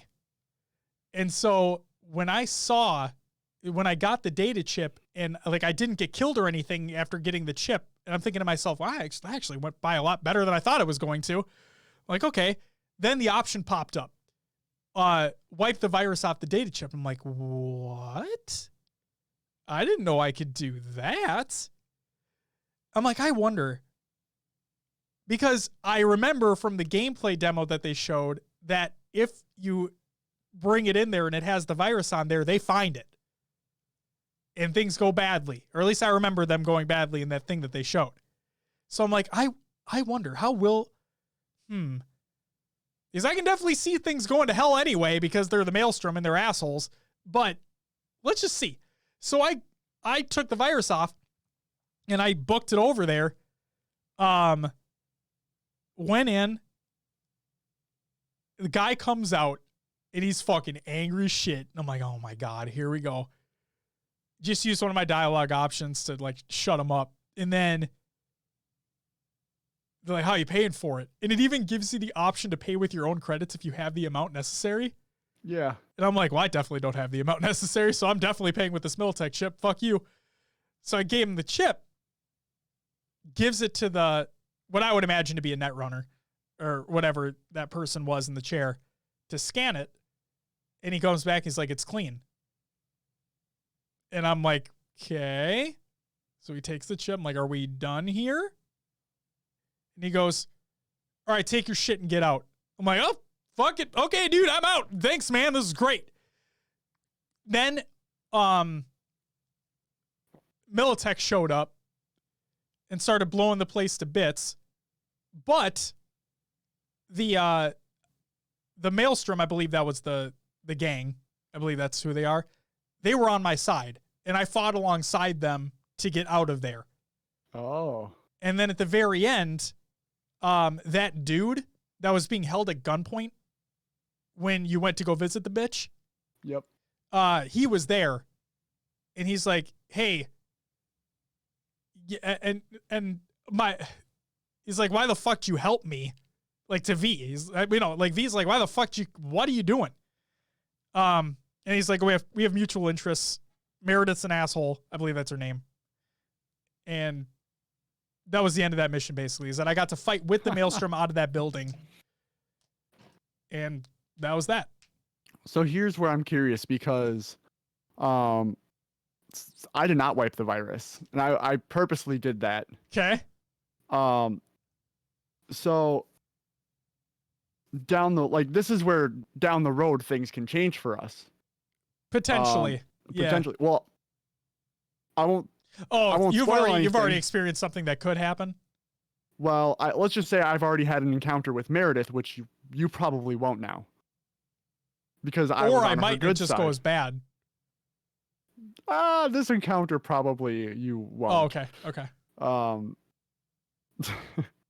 Let's just say you meet Meredith at a hotel.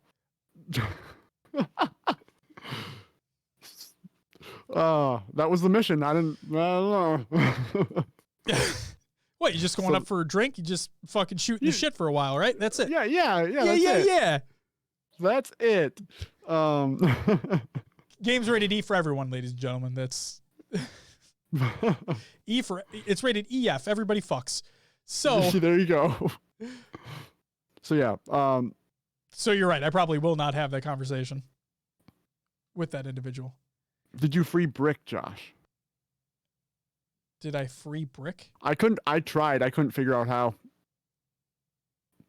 What? Brick was being held captive by the gang when you were in their warehouse. Oh. I don't think you had the option because you were on their side. They had Brick captive. Wait, I thought... Wait. Wasn't Brick the previous leader? Yeah. I thought they killed him.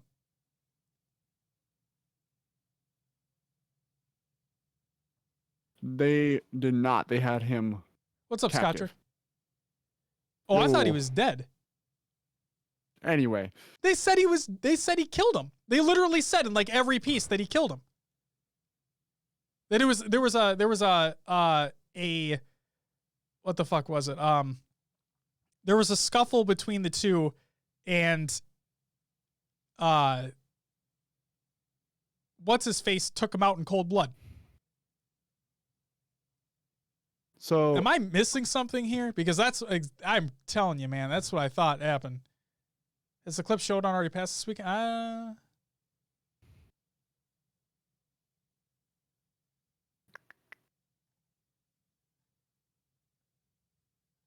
don't know. I haven't seen anything on it, Scottrick. Personally, I haven't seen anything on it. Well, it says react during the season 2 championships. Wasn't that yesterday? No, it was. So it looks like, yes, it is over at this point. You can free Brick and save the other guy, the dickhead. I didn't fucking see anything. I was literally told that Brick was dead.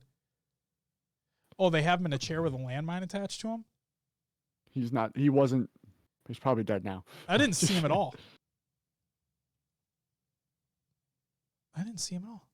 That's so weird. I'll look into it further, but no. That might have been because of I'm wondering if that's because of your choice to cooperate with the gang, that you did not get to see the Brick in that mission. I don't know. Interesting. I'm so excited. Oh. Clearly, there might be a lot more shit going on than we know about. So, right. Well, that's I was watching some videos on the game, and people were saying that your slight decisions like that could have, it's like the butterfly or ripple effect that down the road things might not even be available to you that are available to other players, or depending on what you do, then you're never going to know the difference. I'll look this up.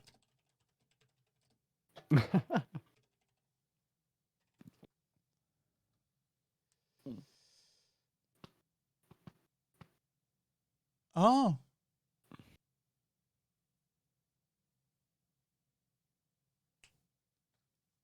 He's not been killed, although the in-game dialogue says he has. There you go. So I was right. We were both right. The in-game dialogue and everything states that he is. But he is not. They tell you, but they're lying. Yep. They're straight up lying to you. Well, all right. No, I did not. Did not save him. Does he become a buddy? Well, if he's the leader of the gang and he kind of takes back over his gang, it might be like they're more on your side. Oh my God. I wonder though.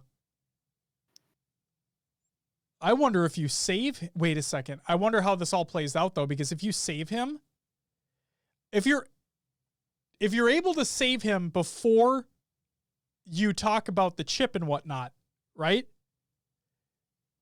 Jackie already paid him. We know Dex already paid him.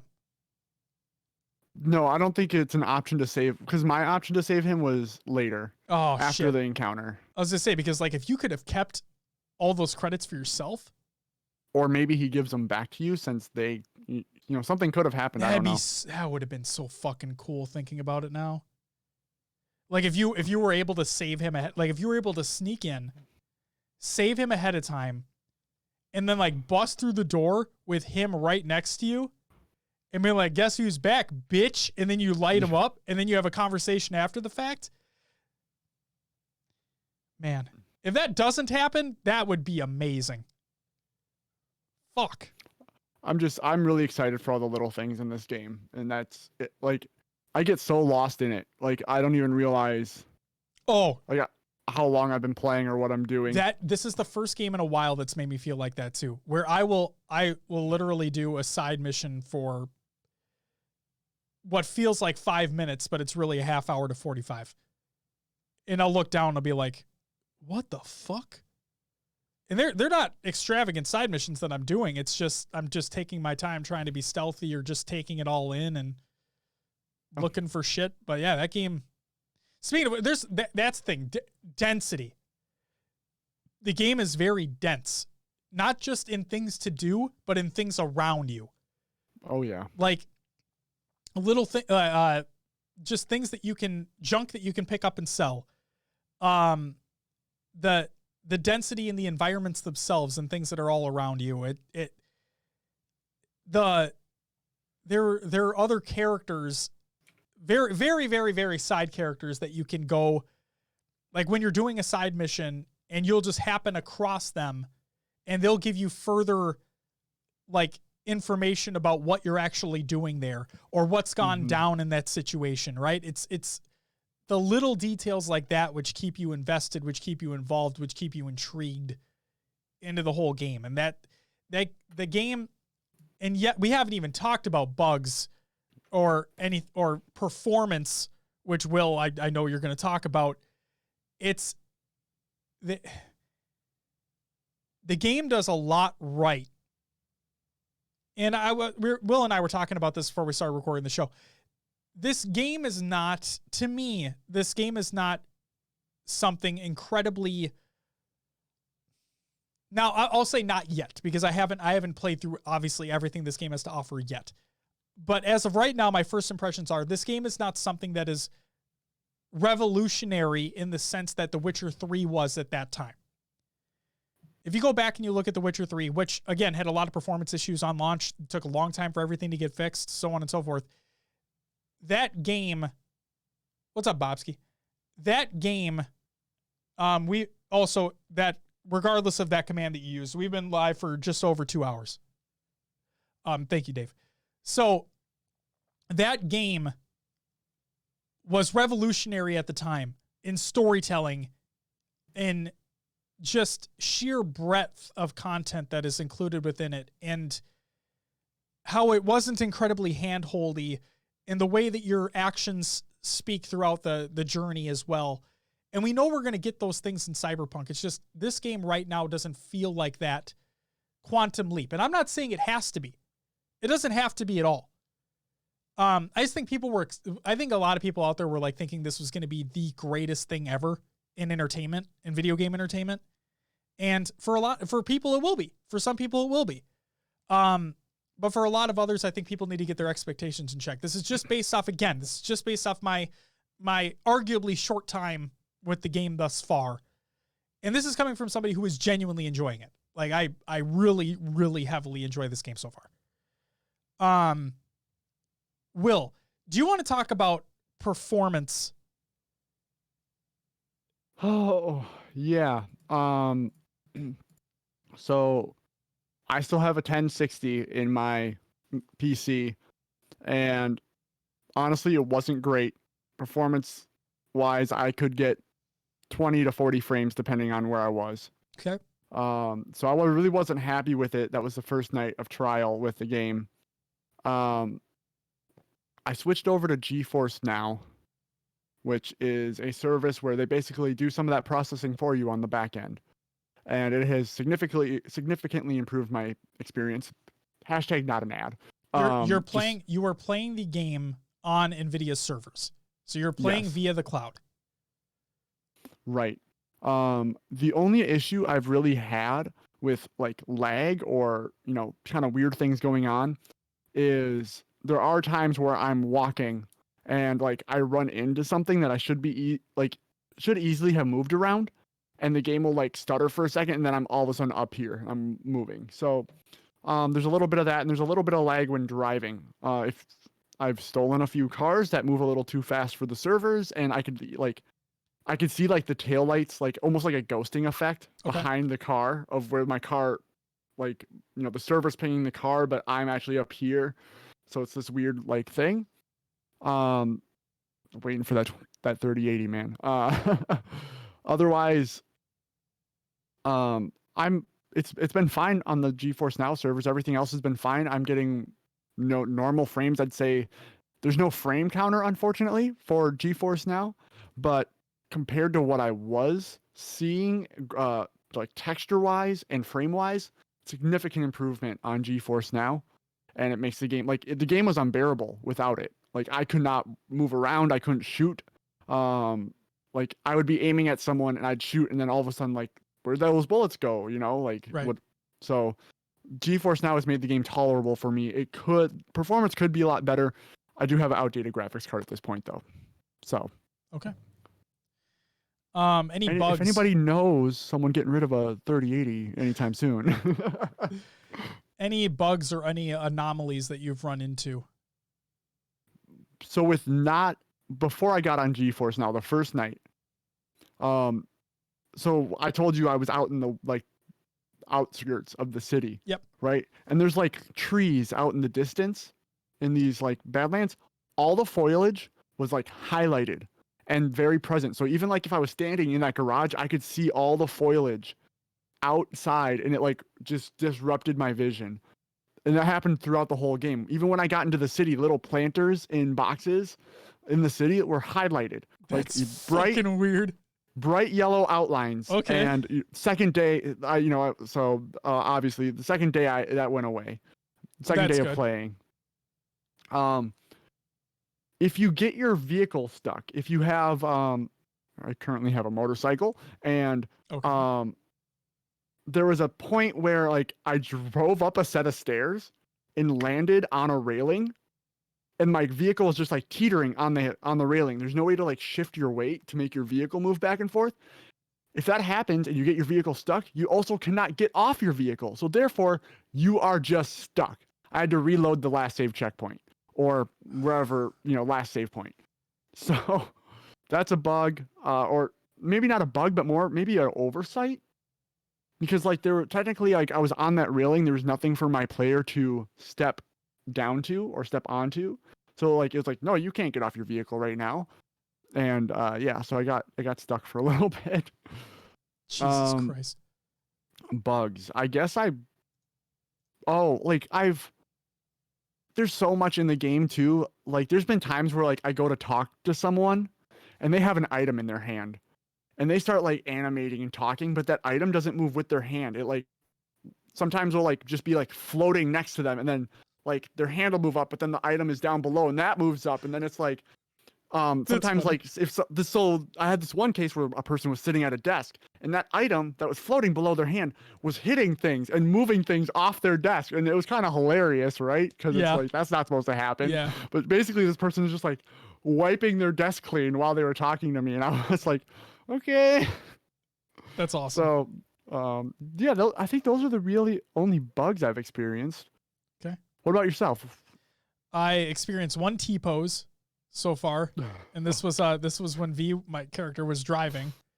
It happened for like just a second, but like when I was going from under a bridge like up and over, V did a T-pose in the car, and then that disappeared.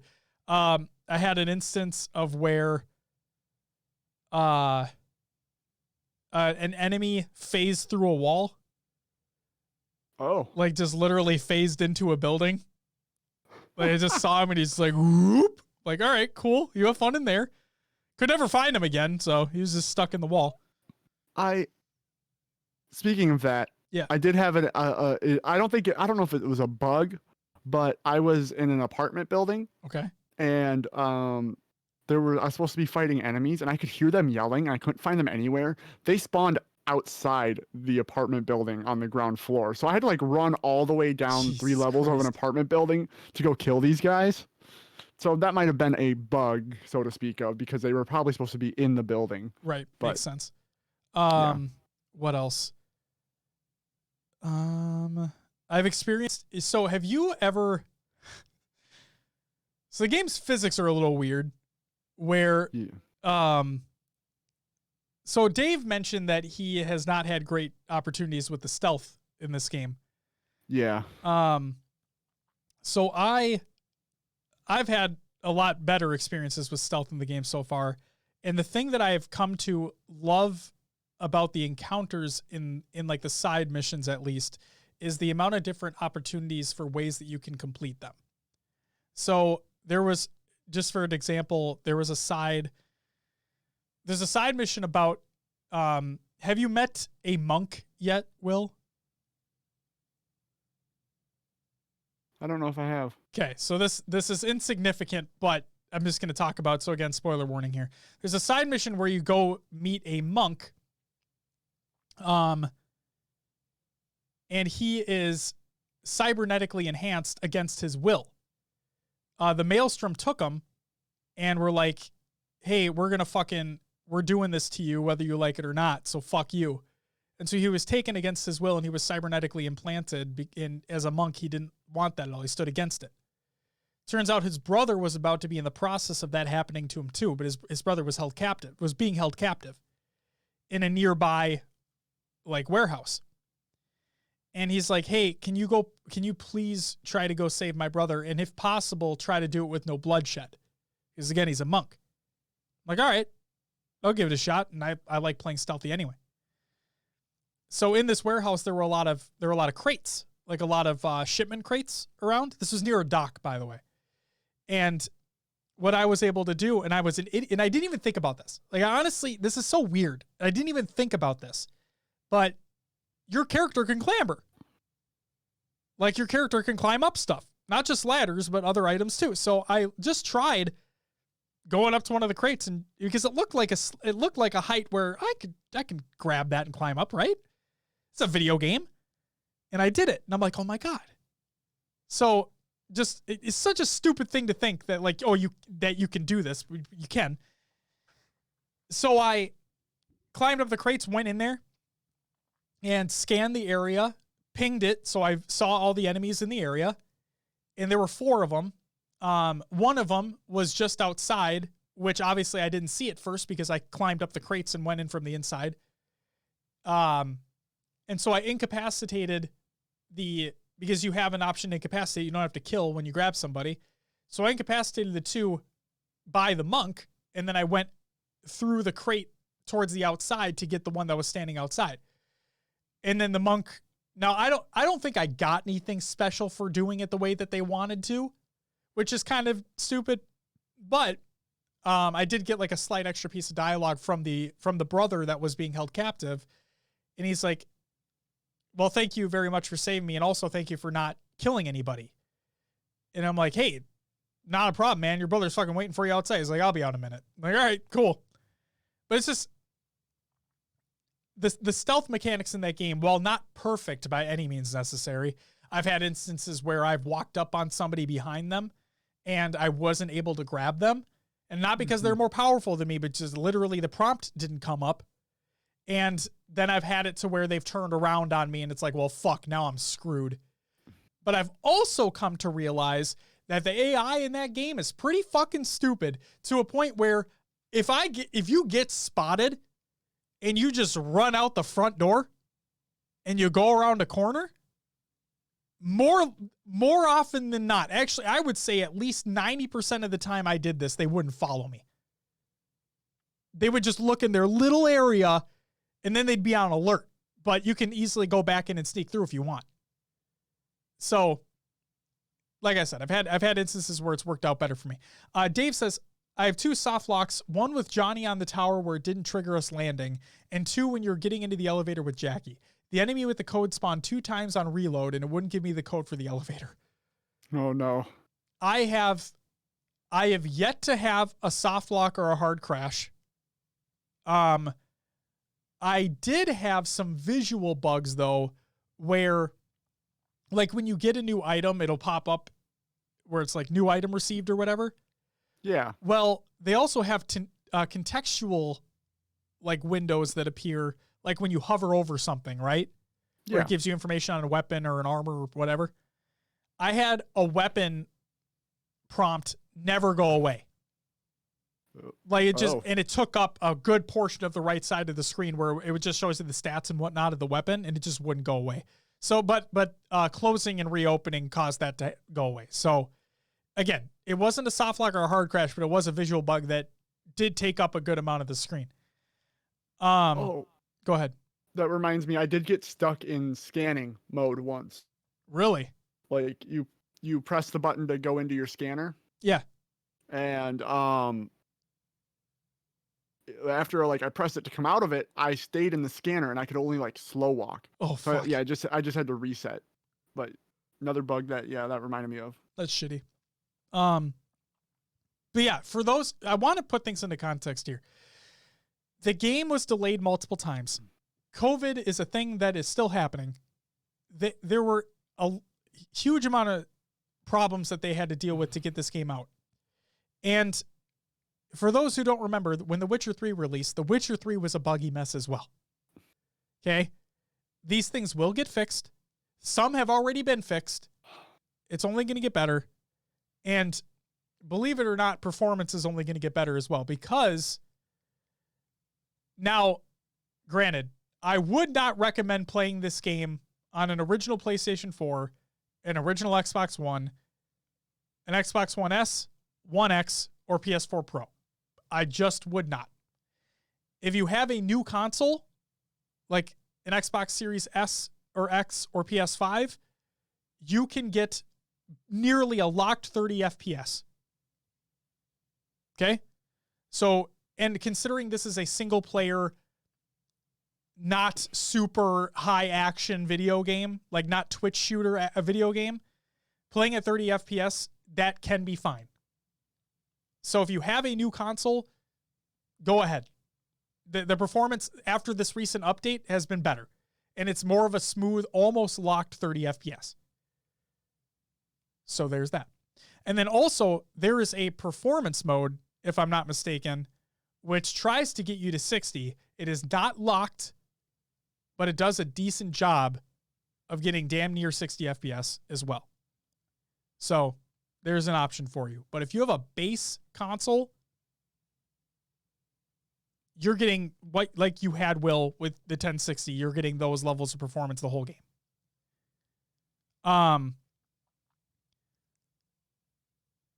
But yeah, the other thing is, I've been watching a lot of videos on this game, is that ray tracing, at least to my eye. Now, to other people out there, this can be huge and you may enjoy it a lot more, but to my eye, I did not notice that much of a difference at all. And I'd have to be really, really paying attention in order to notice it.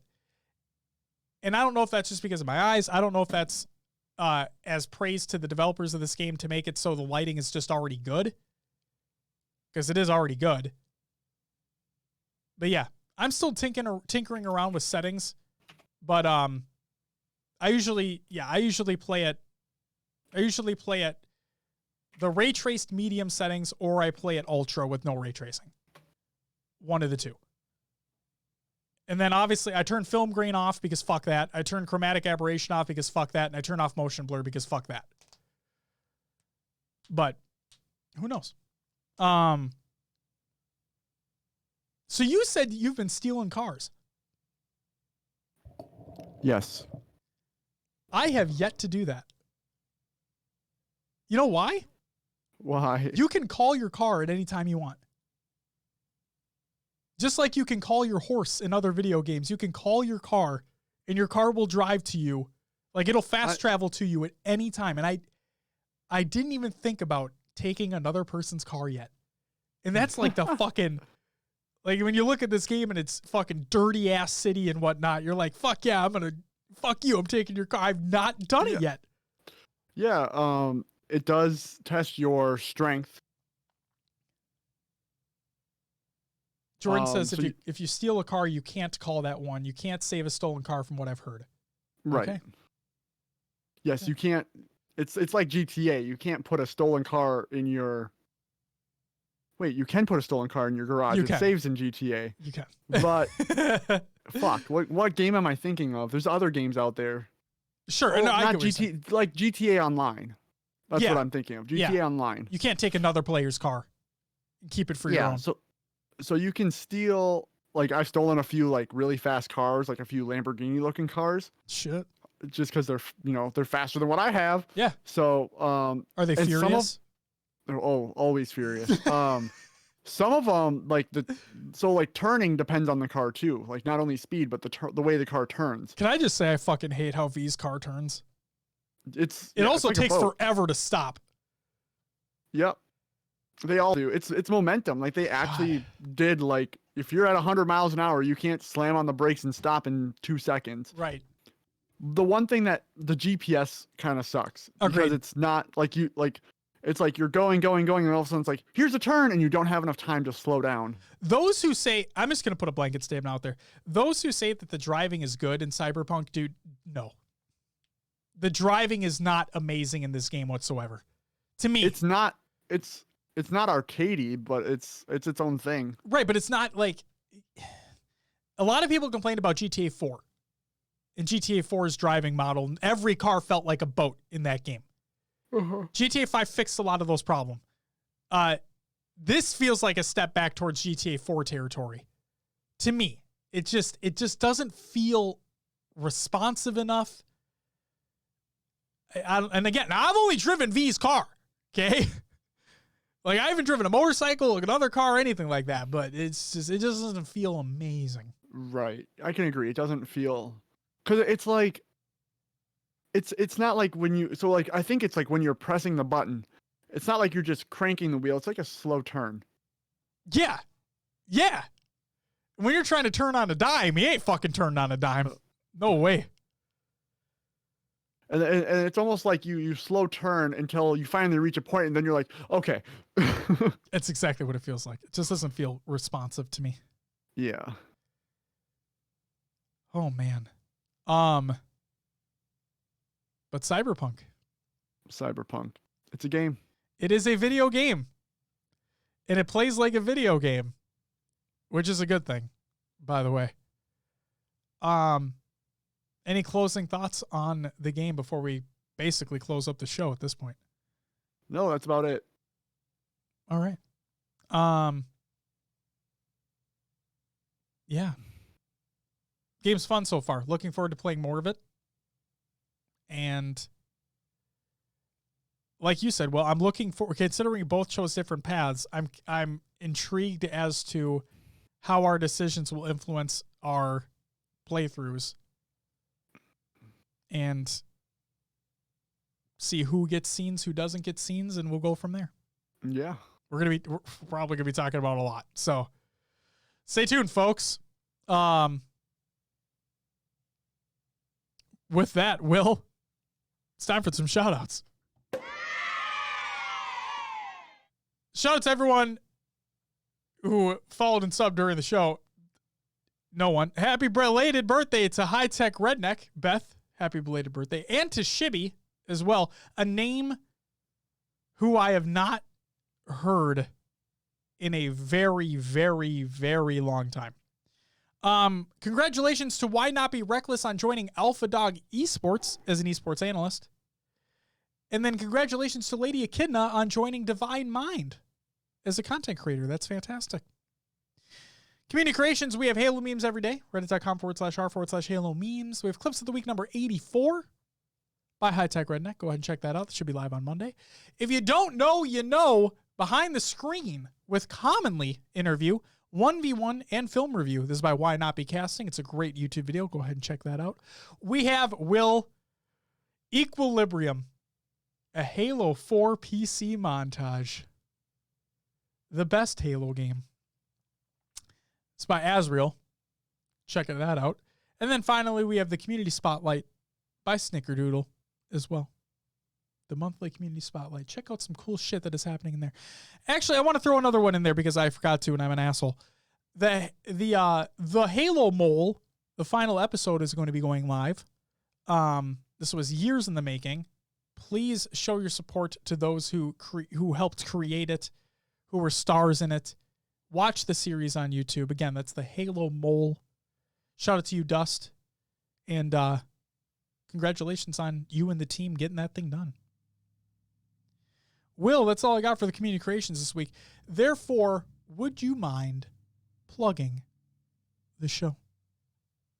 You can find us on your favorite podcast services. Just search for HCS Pro Talk. We're on iTunes, Google Play, Podbean, Spotify, Stitcher. Others as well. Leave us a review and let others know about the show. Podbean. Join the Podbean, yes. You can join the Discord, join the community discussion. Link will be provided in the Google Doc or the show notes of the show. We have our Spartan Company and Xbox Club. Just search for HCS Pro Talk there. We're on Twitter, Instagram, Facebook, YouTube, Twitch. Again, just search for HCS Pro Talk. We're on Esportspedia, and we have our own website, hcsprotalk.com. Go check us out. Will. What? Vikings kicker Dan Bailey has missed 4 kicks that would have accounted for 10 points today. Yeah, I know.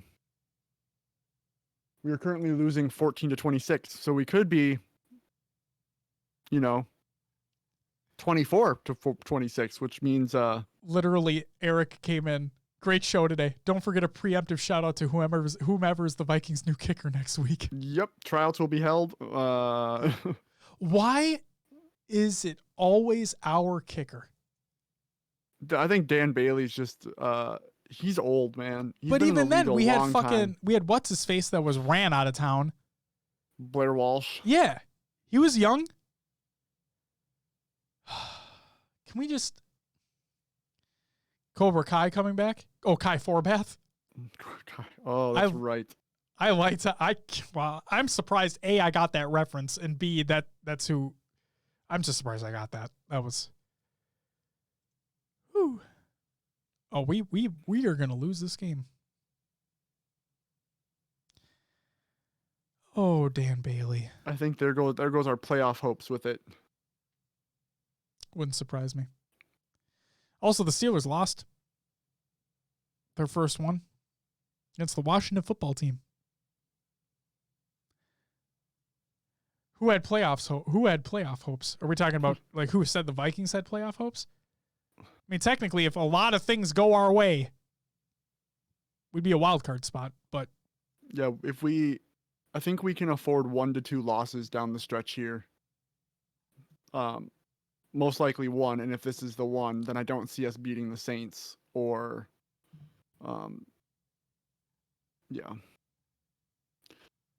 yeah. We're always at best a wild card spot. I mean, you're not wrong. I want to go through scores just real quick. We have the Broncos are currently beating the Panthers 25-20. The Bears are currently beating the Texans 36-7. Wow.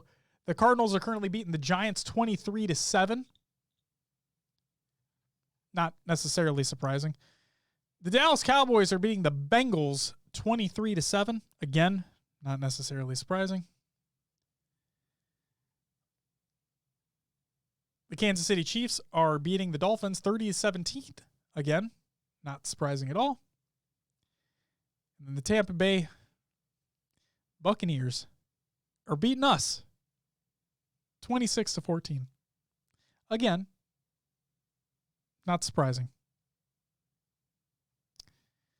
Unfortunate.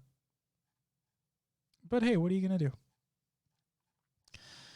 Ladies and gentlemen, with that sad excuse for a Vikings team, or Vikings kicker for that matter, that is going to do it for episode 157 for HCS Pro Talk. I want to thank you very much for watching. I want to thank you very much for listening. Fuck, I need to eat food because I'm hungry, and I don't need to see the Vikings lose this game. Guys, stay tuned. If you're watching live, stay tuned to the after show. Got some quick jokes and puns for you, along with our brand new book, Potty Humor, courtesy of Will and his lovely wife, Vicky. We're going to... Did you... Oh, yeah. Oh, yeah. At work? Oh, yeah. Oh, yeah. They're great. They are great. Right. But ladies and gentlemen, that's going to do it for us this week. We'll see you next week where we're going to talk about some more things that are happening. And maybe, hopefully, we have information on what the future of HCS is going to hold. And we're more than likely going to talk about some more Cyberpunk. But until... Oh, wait. I fucking forgot something, Will. What's that? Destiny 2. The Dawning event starts next week. I'm going to get myself some fucking holiday gear and cheer. Yeah. In that video game. I can't wait. But guys, it's going to do it for us. We'll see you next week. But until then, bye-bye. All right. After show. I also realized that I stayed on Will's Adventures for like all of the ending there. Oh, that's what I normally do. So yeah, I just realized it when I looked at the thing. All right, shall we fucking do this? Let me round these up over the week here. We'll do puns first, then jokes, then we'll do the book. Are you ready, Will? Yes, sir. Pun of the day for Monday was, I'd love to know how the Earth rotates. It would totally make my day. The pun for Tuesday was, my friend asked me to ship him a truckload of food, but it just wasn't palatable. For Wednesday, once you contract an infection of the bladder, you're in trouble. For Thursday, just burned 2,000 calories. That's the last time I leave brownies in the oven while I nap. Nice. For Friday, did you hear about the kidnapping at school? It's okay. He woke up. And then for the weekend, my wife likes it when I blow air on her when she's hot. But honestly, I'm not a fan.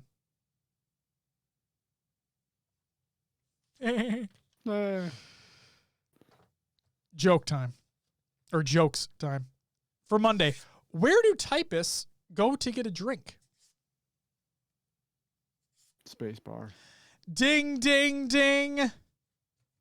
For Tuesday, I like when people stick their noses in my business. My company makes tissues. For Wednesday, what do you call a lazy baby kangaroo?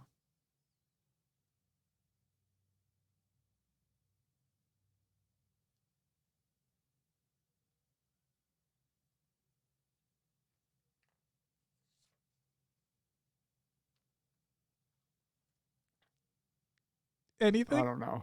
A pouch potato. For Thursday, did you hear about the perfume thief? He was convicted of fragrancy. For Friday, why does Waldo wear a striped shirt?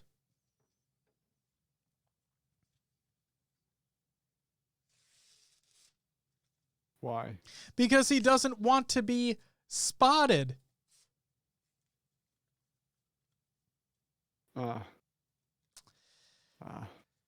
And then, for the weekend, what's yellow and kills you if you get it in... What the fuck? What's yellow and kills you if you get it in your eye? What? A bulldozer. Like, what the fuck? Duh. I mean, they're not wrong. No, you're not wrong. It's just like, what the fuck? Okay.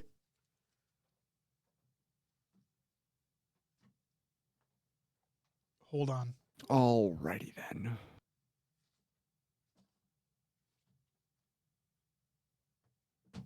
All right, book time.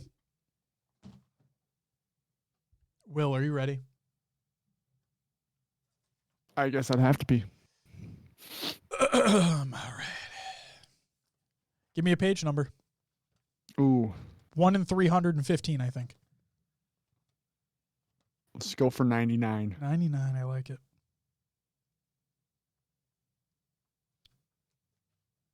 Oh, we have a story. Actually, we'll just do both of them. Fuck it, because one's really short and then one's a story. Did you hear about the guy who posted online every time he pooped? Yep. He wrote about it on his log blog. Not bad. Not bad. Here we go. Oh, boy. Little Red Riding Hood walks through the forest to her grandmother's house when she spots the big bad wolf crouched under a tree.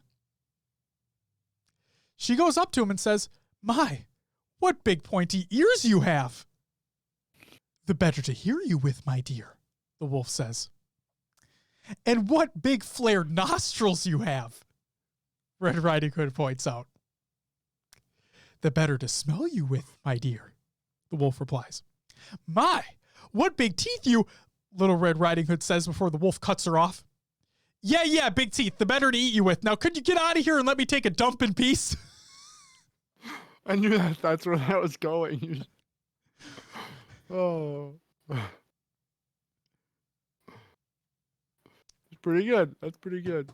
This is a good book, ladies and gentlemen. Oh! I got ahead of myself, Will. Uh-oh. We need to go through another list of the things. What were they again? Were they words for farts or whatever? Basically. Okay, hold on. Let me find that one. Do you think anything will beat anal exhale? Dude, I don't know. It's pretty good. Did we do 1 and 2? Yes, we did. 1 and 2. All right, euphemism for farts. That's There you it. go. All right, so we got to do 3 today. Here we go.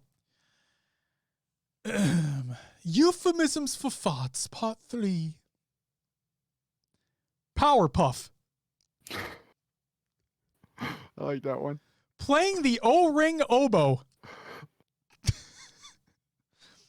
Firing a stink torpedo.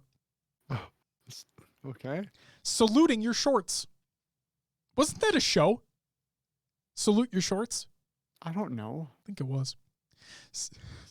Sound the sphincter siren. Okay. Thunder from down under. Blowing the big brown horn. Starting the engine. Back end blowout. Cutting the cheese. And launching an air attack. There you go. I'm going to like just put a bookmark in here for part 4 for next week. There you go. Beautiful. All right. Are we ready to get the fuck out of Dodge? Yep. I got to see what's going on with my internet here. Good luck to you. Ladies and gentlemen, that's going to do it for the after show of episode 157. Thank you very much for watching. We'll catch you next week where we're going to talk about some more potentially literal shit. At least from that joke book. Guys, it's going to do it from us. We'll catch you next week. But until then, again,